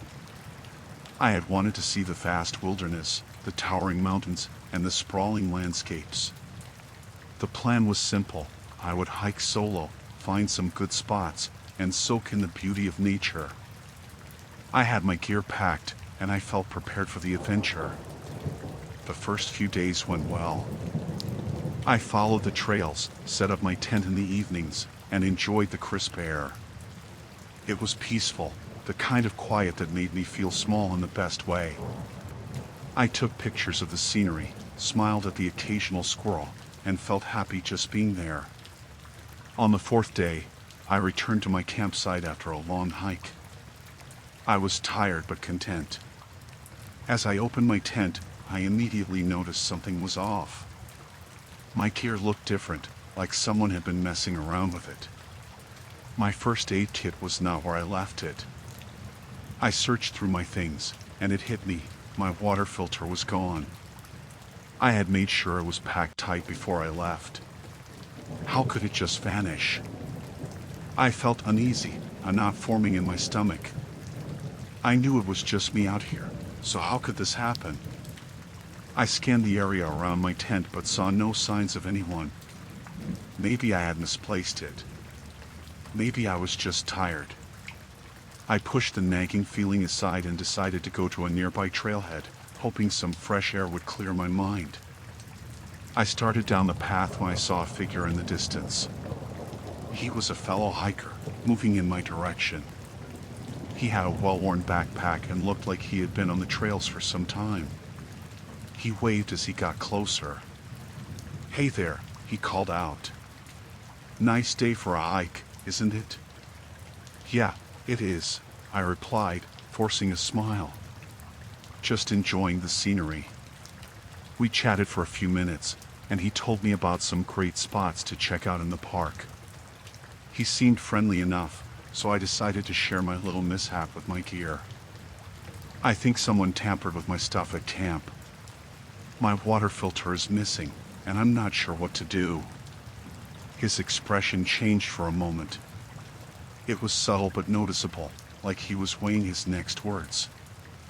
"I can help with that," he said, his voice smooth. "I have a spare water filter if you need it." I hesitated. It seemed too convenient. "Really? You have a spare?" "Absolutely," he replied, pulling his backpack closer. "I come prepared. Let me show you." I followed him a little ways down the trail until we reached a small clearing where he set down his pack. He opened it and pulled out a shiny, new water filter. "Here you go. This will do the trick." I took it, unsure. "Thanks, but this seems like a big favor for just meeting." He laughed lightly, as if my concern was amusing. "I always carry extras. You never know when you might need something in the wild. You'll be glad you have it." Something in his tone set off alarms in my head. I tried to shake off the unease and told myself he was just being nice. But the knot in my stomach tightened. I thought about my other gear, how it had been moved around, and wondered if he had something to do with it. After some small talk, I decided to excuse myself and head back to camp. "I really appreciate this," I said, holding up the filter again. "But I should get going. I need to set up before it gets dark." "No problem at all.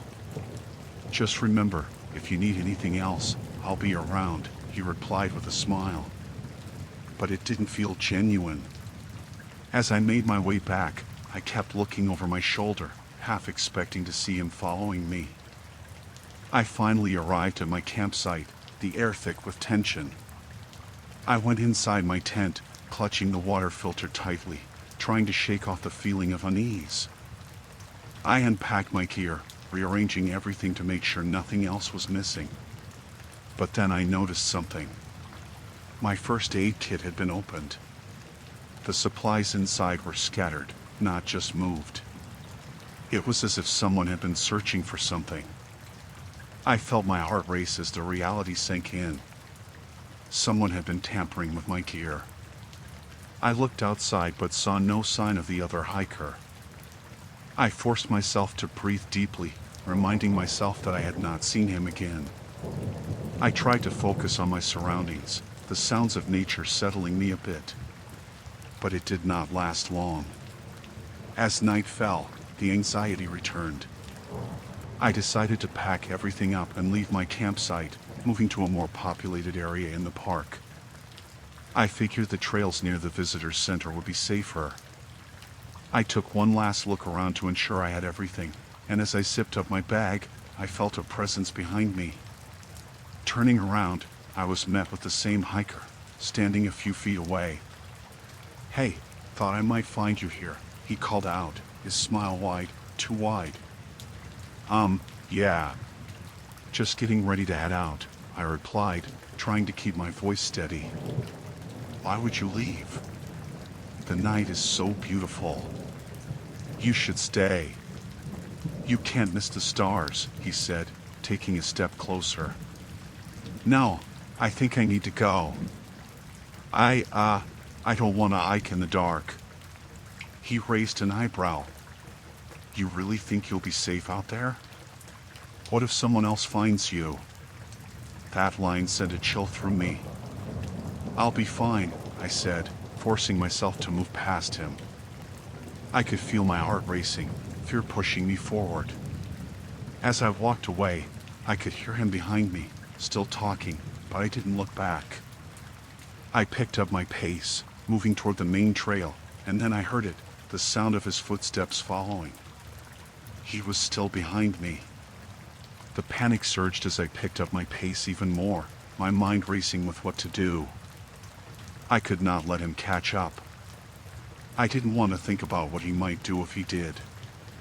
I came to a fork in the trail and quickly chose the left path. I had no idea where it would lead me, but it felt like my only chance. I heard him call out, "Hey, wait up." His tone was casual, but I could sense the urgency behind it. I ran, the trail uneven beneath my feet, my breath coming in quick bursts. I didn't stop until I reached a clearing where I saw a group of people gathered around a fire. Relief flooded over me. I stumbled into the group, breathless and shaken. The hikers looked at me, surprised by my sudden appearance. I turned back, and I saw the man at the edge of the clearing, watching me. He stood still, hands at his sides, but I could see the irritation on his face. "Everything okay?" one of the hikers asked, noticing my panic. "Yes," I managed to say. I got turned around. The man in the clearing offered me a spot by the fire, and I quickly took it, staying close to the warmth. I kept glancing back toward the edge of the light, but the hiker was gone. The group was friendly, and they offered me food and water. I told them a little about my trip, but I left out the part about the man. I didn't want to alarm anyone. As night fell and the stars came out, I sat with the group, feeling safe, surrounded by others. Eventually, I excused myself to set up my tent nearby. I could still hear the laughter and chatter from the fire, but I felt the weight of the day wash over me. As I lay down, exhaustion took over, and sleep came easily. The next morning, I packed up quickly, eager to leave the campsite. I needed to feel secure, surrounded by other hikers. I left no trace behind, hoping to forget the incident. But the memory of that man lingered in my mind. Denali had offered so much beauty, but it also reminded me to be careful. I learned that some encounters could change your perception of the world around you. I continued my hike, feeling a little stronger, but always looking over my shoulder. I never saw the man again, and I hoped I never would.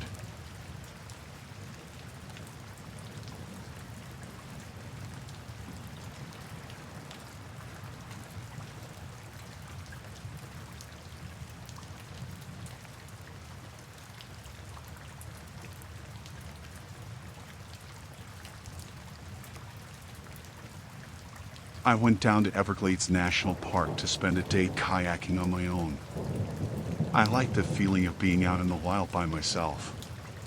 No people, no noise, just water, trees, and whatever wildlife decided to pop up along the way. The Everglades are thick and quiet, just all green and brown stretching forever.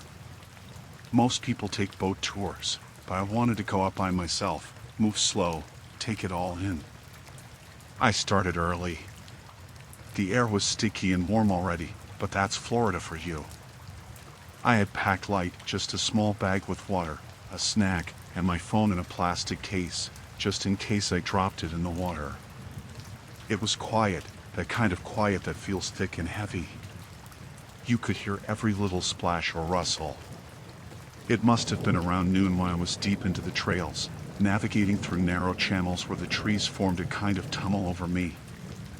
I stopped to get a drink of water, letting the kayak drift, and it was then I noticed the silence had changed. It felt different. Like it wasn't just nature sounds missing, but as if something else was there, watching. I glanced around, seeing nothing but trees, water, and the trail I'd come from. No other boats, no people. I took a deep breath and pushed forward, chalking it up to nerves. But not 5 minutes later, I heard a faint splash behind me, like a paddle dipping into the water. I froze, the silence returning right after. I looked over my shoulder, half expecting to see another kayaker, maybe someone who just liked the idea of solo kayaking, too. Nothing. I didn't move at first, just let the kayak drift while I listened. The water rippled behind me, like it does when something moves. I shrugged it off, telling myself it was just a gator somewhere nearby, moving around under the surface. I moved on, keeping a steady pace, but I couldn't shake the feeling. A little later, I heard it again, louder this time, a definite, rhythmic sound of paddling. It was close enough that I should have seen whoever it was, so I turned around again. The water stretched back, empty. No ripples, no kayak. Nothing. My pulse was picking up now, that jittery feeling you get when something's not quite right. I was about to call out, ask if anyone was there, maybe crack a joke if it was just someone being weird, but something stopped me. So, I kept paddling. The trail wound through tighter, denser channels, or even the light struggled to get through. But every time I ease up, listen, that sound of paddling was there, just out of sight. I tried changing up my speed, slowing down, then speeding up, trying to catch them, but every time I looked back, it was like they just disappeared. At this point, I was more than a little on edge.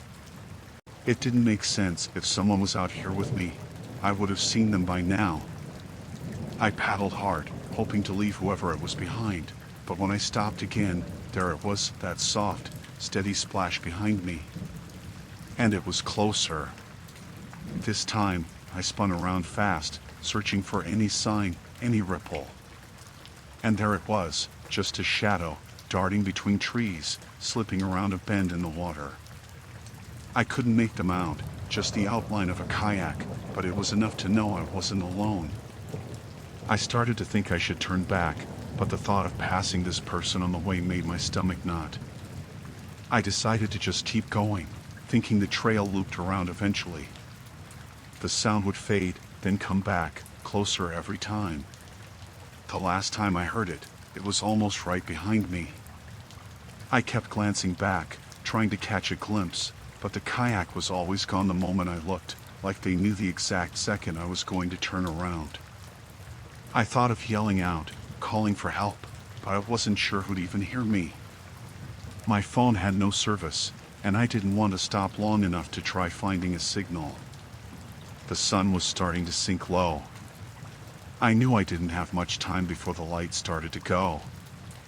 I paddled faster, my arms burning, eyes darting around for any sign of an exit.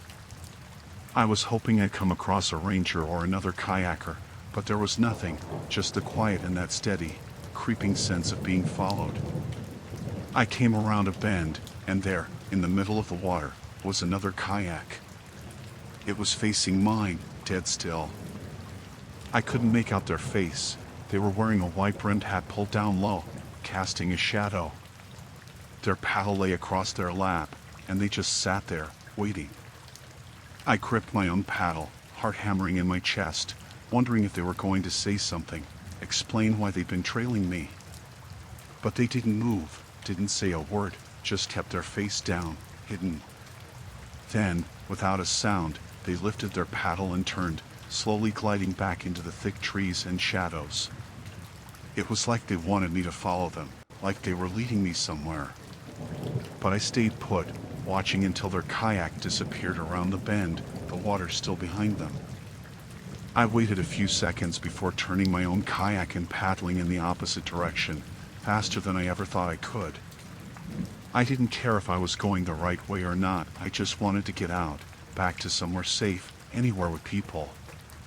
The sound of paddling came back again, but this time, it was moving away from me. I kept going, pushing hard, until finally, I saw the trailhead up ahead. I'd never felt such a mix of relief and terror at the same time. When I pulled up to the shore, I looked back one last time. The water was calm, no sign of anyone, like they'd never been there at all. I dragged my kayak onto land, barely stopping to catch my breath before making my way back to the car. As I loaded up, I kept scanning the trees, half expecting to see that figure standing somewhere, watching. But there was nothing, just the empty trail behind me, and the long, empty stretch of road out of the park.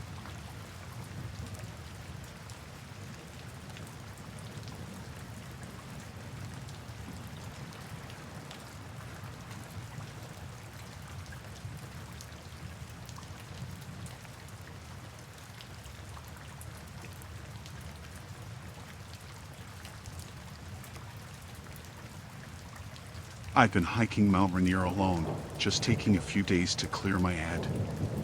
It wasn't peak season, so it was quieter, not packed like it gets in summer. I started the trail early in the morning, hoping to be alone with my thoughts.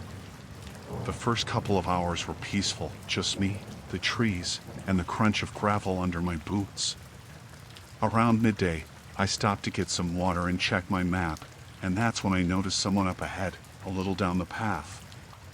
A man, wearing a dark jacket and a cap pulled down low. He was just standing there, facing away from me, and I didn't think much of it. It's normal to pass people, even in the off-season, and he seemed like any other hiker. I set off again, kept to my own pace, and after maybe 20 minutes, I stopped to adjust my pack. That's when I noticed him again, this time behind me, farther back, but on the same trail. I brushed it off as coincidence. Maybe he was going at a slower pace or had taken a break somewhere along the way. I kept walking, but I felt myself getting a little more aware, checking back every so often. The third time I saw him, it was after another mile or so. I glanced over my shoulder, and there he was, at about the same distance. He was just standing there, like he'd stopped to take in the view, but it felt off. His head was turned a bit in my direction, and I felt the hairs on my neck go up. It was weird, and the way he just froze whenever I looked back at him started to feel deliberate. I sped up, putting more distance between us, and thought maybe I'd lose him. I even tried going off trail for a little, but the terrain was tough, and I didn't want to get lost or hurt myself. So I got back onto the main path, feeling a little stupid but telling myself it was just my nerves playing tricks. After all, people take breaks, slow down, look at scenery. It didn't mean he was following me. But each time I stopped or looked around, he was still there. And every time I caught sight of him, he was in some kind of pose, like he'd paused mid-action, pretending to check his pack or read his map. But his body was always turned slightly toward me. And every time I looked, he'd quickly look down or shift like he hadn't noticed me. I picked up my pace again, hoping to reach the lookout point where there'd likely be other people. After a while, I started to feel a little better, thinking I'd managed to lose him. But I kept looking back, unable to shake the feeling. That's when I saw him again. He kept up, and he was closer than before. He was facing away from me, leaning over a rock like he was tying his shoe, but I could feel his attention on me, the way his head angled slightly, like he was just waiting for me to look. I didn't want him to know I was scared, so I took my phone out, pretended to be checking something, acting casual. I took a quick photo of the path ahead and pretended to be focused on that, but my mind was racing. Should I confront him? I didn't know what I'd say, and I didn't want to get into any kind of fight out there with no one else around. I kept moving, glancing back less and less, just trying to ignore it. But I could feel him there, and every now and then, I hear a faint crunch of gravel somewhere behind me, like he was just a few paces back. Every time I turned, though, he'd stop, just standing still like he'd been frozen mid-step, never catching up, but never getting any farther away either. It was starting to get late, and I knew I didn't have much daylight left. I was regretting not bringing more supplies with me. I pushed myself faster, practically jogging, desperate to reach the end of the trail or at least a spot where I'd have cell service. I tried dialing out, but there was no signal. Finally, I saw the end of the trailhead up ahead. My car was parked just a little ways beyond, and relief washed over me. I glanced back one last time, hoping he'd be gone. But there he was, frozen again, a good distance behind but still close enough that I could make out the outline of his cap and jacket. I forced myself not to run. I didn't want to seem afraid. I walked briskly to my car, got in, locked the doors, and started the engine. I waited a few moments, watching the trail entrance in my rearview mirror. Part of me was hoping he wouldn't come out, that maybe I'd overreacted and made something out of nothing. But then I saw him, standing there at the edge of the trail, watching my car. He didn't move. He just stood there, like he was waiting for me to make the first move. I took a breath, put the car into gear, and pulled out of the lot, keeping my eyes on him in the mirror. As I drove away, I saw him step back into the trees, disappearing into the shadows.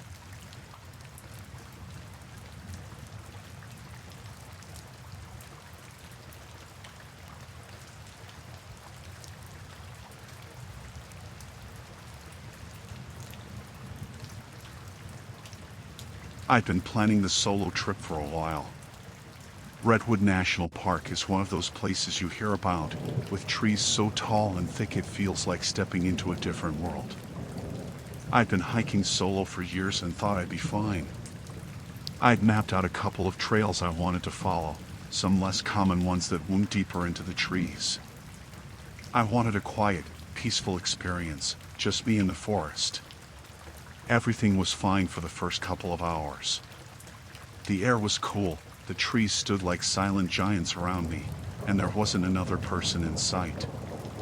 I'd kept my map tucked in the outer pocket of my pack, pulling it out every now and then to make sure I was on track. I didn't have any cell service out there, so the map was all I had. After stopping for a quick break, I reached back to grab the map and it was gone. I was sure I'd put it back, and I hadn't felt anything fall out, but the pocket was empty. I retraced my steps for a few hundred feet, figuring I'd just dropped it somewhere along the trail, but it was nowhere to be seen. I started to get this strange feeling in my gut, a mix of frustration and something else. I tried to shake it off, telling myself it was just a lost map, nothing more. I kept going, hoping maybe someone else on the trail would have seen it. After maybe another hour, I stopped at a clearing and sat down, deciding I'd take a breather and figure out what to do next. That's when I heard someone coming up the trail behind me. I turned and saw a man walking toward me, holding something in his hand. "Hey," he called out as he got closer, holding up my map. "This yours?" I nodded, relieved and a little confused. I hadn't seen anyone pass by, so I had no idea how he'd found it. "Yeah, thanks. I thought I'd lost it back there," I said, reaching for the map. He handed it over, but didn't move away. Just stood there, watching me with this odd look. He was smiling, but it didn't reach his eyes. They were dark, and there was something off about the way he held himself, just a little too still. "Saw it lying around," he said, shrugging. "Figured I'd bring it to you." I thanked him again, trying to keep it casual, but something about him was making me uneasy. I couldn't quite place it. He was just there, not looking away, not really blinking. After a few awkward seconds, he nodded and continued down the trail without another word. I watched him go until he disappeared around the bend, feeling my shoulders relax once he was out of sight. Then I looked down at the map, planning to check where I was. That's when I noticed the marks. They hadn't been there before. Small, faint symbols and lines, scribbled in what looked like pencil. They were messy, just a few lines and dots in odd places, leading off the main trail into areas I hadn't planned to explore. It was like someone had traced a different path, a winding route that I didn't recognize. A chill ran down my spine. I didn't remember seeing these marks when I'd first opened the map. I knew that map well. I'd spent hours studying it before the trip. These markings were new. I tried to brush it off, telling myself maybe I'd missed them, or maybe it was something left over from whoever had used it before me. But as I traced the route with my finger, a strange feeling started to creep over me. It was leading deeper into the park, off the main paths, away from where I'd planned to go. Against my better judgment, I decided to follow it. I don't know why, maybe it was curiosity, maybe something else. But as I walked, that sense of unease grew stronger. The trees seemed closer together, the shadows darker. The air felt heavier, thicker, like it was pressing down on me. After about half an hour, I noticed the silence. No birds, no wind, just the sound of my own footsteps on the trail. I'd never felt so alone, so isolated. I stopped, looked around, and realized I wasn't on any recognizable trail anymore. Just a thin path winding between the trees, barely wide enough to walk through. I pulled out the map again, checking the markings. They led further in, twisting and turning in ways that didn't make sense. The deeper I went, the more the forest seemed to close in around me. My skin started to crawl, like I was being watched. I glanced over my shoulder, half expecting to see someone there, but there was no one. Then I heard a faint rustling, like footsteps behind me. I whipped around, but the path was empty. The sound stopped as soon as I turned, but my heart was pounding. I took a deep breath, tried to calm myself down, and kept going. A few minutes later, I heard it again. Closer this time. Footsteps, slow and steady, matching my pace. I turned again, and again there was no one there. Just the empty trail behind me, winding through the trees. I picked up my pace, gripping the map tightly. I didn't want to look at it anymore, didn't want to see those strange markings, but I couldn't let go of it either. It felt like the only thing keeping me grounded, even though it was the thing that had led me here. The footsteps kept following, always just behind me, stopping whenever I stopped, getting closer each time. I tried to convince myself it was just my imagination, just the sound of my own footsteps echoing in the silence, but deep down, I knew I wasn't alone. After what felt like hours, I stumbled into another clearing, breathless and on edge. I looked around, hoping to see a familiar landmark, something that would tell me I was close to getting back. But there was nothing, just more trees, stretching endlessly in every direction. Then, out of the corner of my eye, I saw movement. I turned, heart racing, and saw the man from earlier, standing at the edge of the clearing, watching me. He wasn't smiling this time. He was just staring, his eyes cold and unblinking. "How did you get here?" I stammered, my voice barely a whisper. He didn't answer. Just kept staring, his head tilted slightly, like he was studying me. My heart was pounding so hard I thought it might burst. I wanted to run, but my legs felt rooted to the spot. Slowly, he lifted his hand and pointed down at the map in my hand, his finger tracing the same strange route I'd followed to get here. "You're not supposed to be here," he said, his voice low and flat. I turned and ran, not looking back. I didn't care where I was going, didn't care if I was following the path anymore. I just needed to get away. The forest blurred around me as I ran, branches scratching at my arms, roots catching at my feet.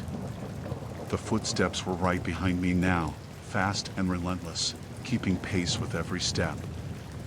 I don't know how long I ran, but eventually, I burst out onto a familiar trail, gasping for breath.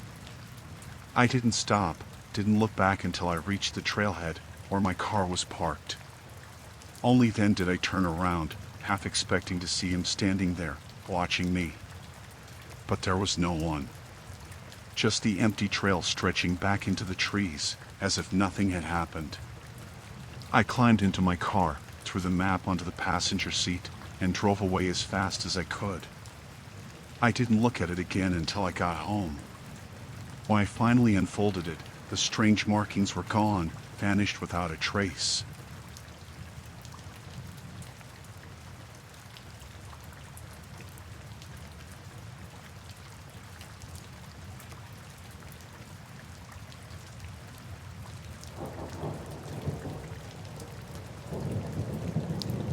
It was a Saturday morning in late September when I decided to hike in Acadia National Park. I had been feeling overwhelmed lately, and the thought of fresh air and the beauty of nature was just what I needed. I packed my backpack with water, some snacks, and my camera. I arrived at the park early, hoping to beat the crowds. The weather was perfect, crisp but not too cold, with a clear blue sky above. The trail I chose was a lesser-known one, winding through dense woods and offering stunning views of the coast. I loved the quiet, the sound of leaves crunching underfoot, and the distant calls of birds. As I walked, I took pictures of the trees and the occasional glimpse of the ocean through the branches. I felt light and free, the weight of my worries lifting with every step. After an hour or so, I rounded a bend and came to a clearing. The sunlight poured in, illuminating the path ahead. I stopped for a moment to catch my breath and take in the view when I noticed a figure in the distance. A man was standing a little off the trail, just inside the tree line. He was looking directly at me. I squinted, trying to see him better. He seemed to be in his late 40s, dressed in hiking gear, but something about him made me uneasy. I considered turning back, but I didn't want to seem rude. I lifted my hand in a tentative wave, but he didn't wave back. Instead, he stepped forward, out of the trees, and onto the trail. "I've been waiting for you," he said, his voice steady and calm. I felt a chill run through me. "What do you mean?" I asked, trying to keep my tone light. He took a step closer. "I know you. I've been waiting for you to come here." I forced a smile, thinking he must be joking. "I'm sorry, but I don't think we've met." His expression didn't change. "No, not like that. I know you. I know things about you." I took a step back, feeling the weight of his gaze on me. "Listen, I really need to keep hiking," I said, trying to brush him off. I turned to move past him, but he stepped in front of me, blocking my way. "Wait," he said, his voice more urgent now. "You don't understand. You're not safe out here." "What do you mean?" My heart raced. The woods felt suddenly too quiet, and I could hear my pulse in my ears. "I know you're alone." "You shouldn't be alone," he insisted. "I can help you. You need to trust me." "I don't even know you," I said, my voice shaking a little. "I just want to hike in peace." He took another step closer, and I felt a wave of fear wash over me. "You have to listen. I know things about your life. Things you haven't told anyone." I stared at him, searching for some hint of honesty in his face.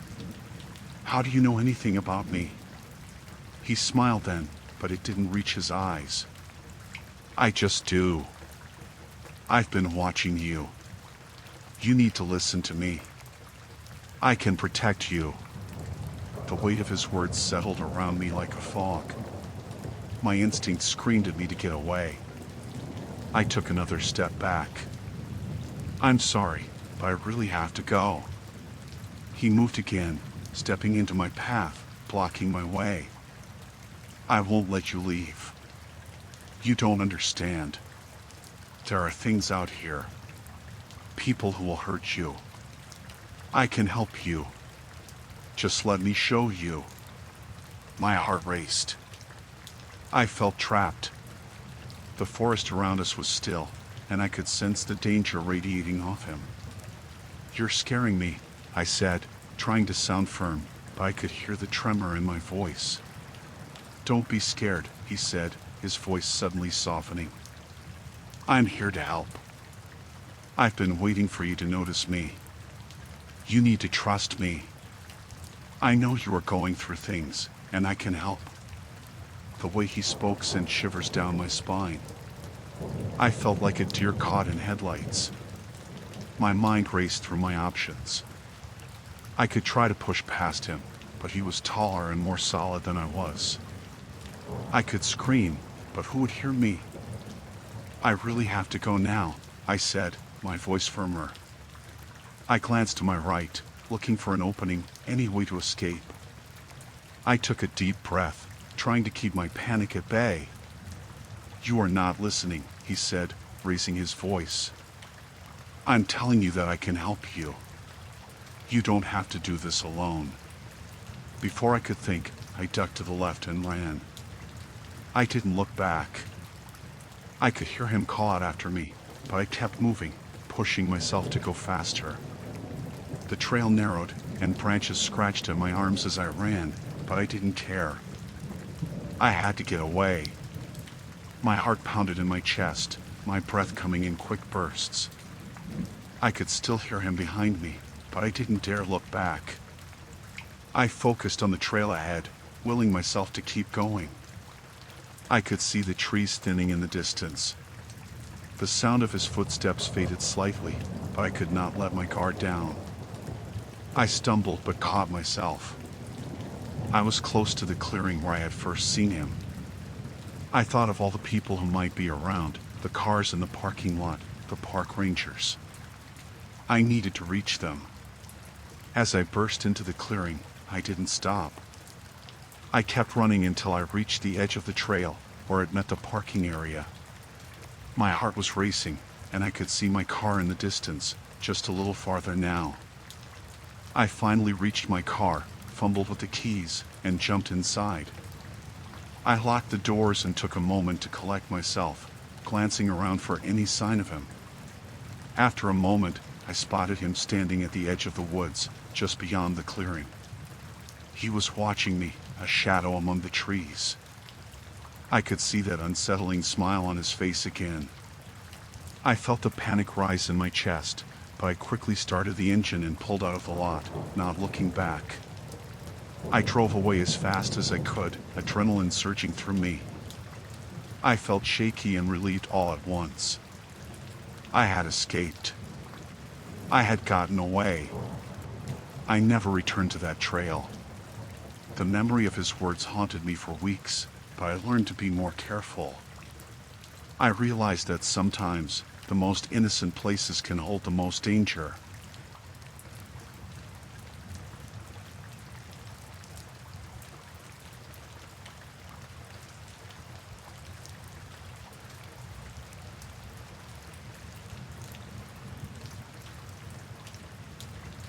I had always wanted to visit Lassen Volcanic National Park. I had heard stories of its beauty and unique features, especially the boiling springs and the fumaroles. After weeks of planning, I finally set off for a weekend camping trip, eager to immerse myself in the natural world. I arrived in the early afternoon, excited to find a good camping spot. The park was not too crowded, which made it all the more appealing. After setting up my tent near a volcanic vent, I spent the day exploring. I walked along the trails, taking pictures of the bubbling springs and the smoke rising from the ground. It was surreal, like being in another world. As the sun began to set, I cooked a simple meal over my camp stove, enjoying the warm colors painting the sky. I could hear the distant sound of the wind whispering through the trees. As night fell, the temperature dropped, and I crawled into my tent, feeling cozy and safe. I planned to read for a while before sleeping, but soon I began to hear something outside. At first, it was just the sounds of nature, leaves rustling, the occasional snap of a twig. Then I thought I heard whispers. It was so faint that I could not make out any words, but it felt like someone was speaking just outside my tent. I froze, holding my breath, straining to listen. The whispers continued, soft and unintelligible, but they seemed to get closer. I wanted to believe it was just my imagination playing tricks on me, the sounds of the night amplifying my fears. I told myself to relax, but the whispers grew louder, almost like they were trying to convey a message. I gripped my flashlight tightly, heart pounding in my chest. I finally decided to call out. "Hello? Is someone there?" My voice sounded weak and small in the darkness. The whispers stopped instantly. I held my breath, waiting for a response, but the only sound was the rustling of the leaves. After what felt like an eternity, I convinced myself it was nothing. Maybe it was the wind or an animal. I turned off my flashlight and tried to calm my racing heart. I lay there for what felt like hours, too anxious to sleep but too exhausted to stay awake. Eventually, I drifted off, my mind filled with uneasy dreams. The next morning, Sunlight flooded my tent, and I awoke feeling groggy and disoriented. The events of the night before felt surreal. I crawled out of my sleeping bag, stretched, and decided to investigate. I wanted to see if there were any signs of what might have been outside my tent. I stepped out into the bright morning light and immediately noticed something strange. There were footprints all around my tent, circling it in a tight pattern. They were not from my shoes. They were larger and appeared to be made by bare feet. The prints were deep and left clear impressions in the soft ground. I felt a chill run down my spine. I followed the trail of footprints with my eyes. They circled the tent, all pointing inward, as if someone had been walking around, watching me while I slept. My stomach twisted into knots. Who had been there last night? Why had they not entered the tent? I knelt down, studying the prints. They were not only circling my tent, but were unusually close. Whoever it was, they had been watching me for quite a while. I quickly glanced around, hoping to see anything that would make this feel less sinister. I called out, hoping that someone else was nearby, but all I heard was the quiet of the forest. Feeling the urge to leave, I packed my gear quickly. My hands trembled as I rolled up my sleeping bag and stuffed my things into my backpack. I looked back at the footprints one last time. They did not lead away from my tent but stopped abruptly, like the person had simply vanished. I hurriedly zipped up my tent and headed for my car, my heart racing. I tried to shake off the feeling of dread that clung to me, but I could not ignore the sense of being watched. As I walked, I scanned the area, looking for any signs of life, but it felt eerily deserted. Once I reached my car, I threw my backpack in the back seat and locked the doors. I started the engine, wanting to put as much distance between myself and that campsite as possible. The whole experience felt surreal, like something out of a nightmare. I drove away, glancing in the rearview mirror, half expecting to see someone standing there, watching me leave. As I pulled out of the park and onto the highway, I took a deep breath. I tried to convince myself it was all just a weird experience, that I had let my imagination get the best of me. But deep down, I knew something was off. I would never forget the feeling of being watched or the chilling sight of those footprints circling my tent. The park, which had promised beauty and serenity, became a place of fear for me. I vowed never to camp alone again, knowing that the wilderness can hold mysteries that are far from comforting. I would always remember Lassen Volcanic National Park not for its beauty, but for the whispers in the night and the footprints left behind in the dirt.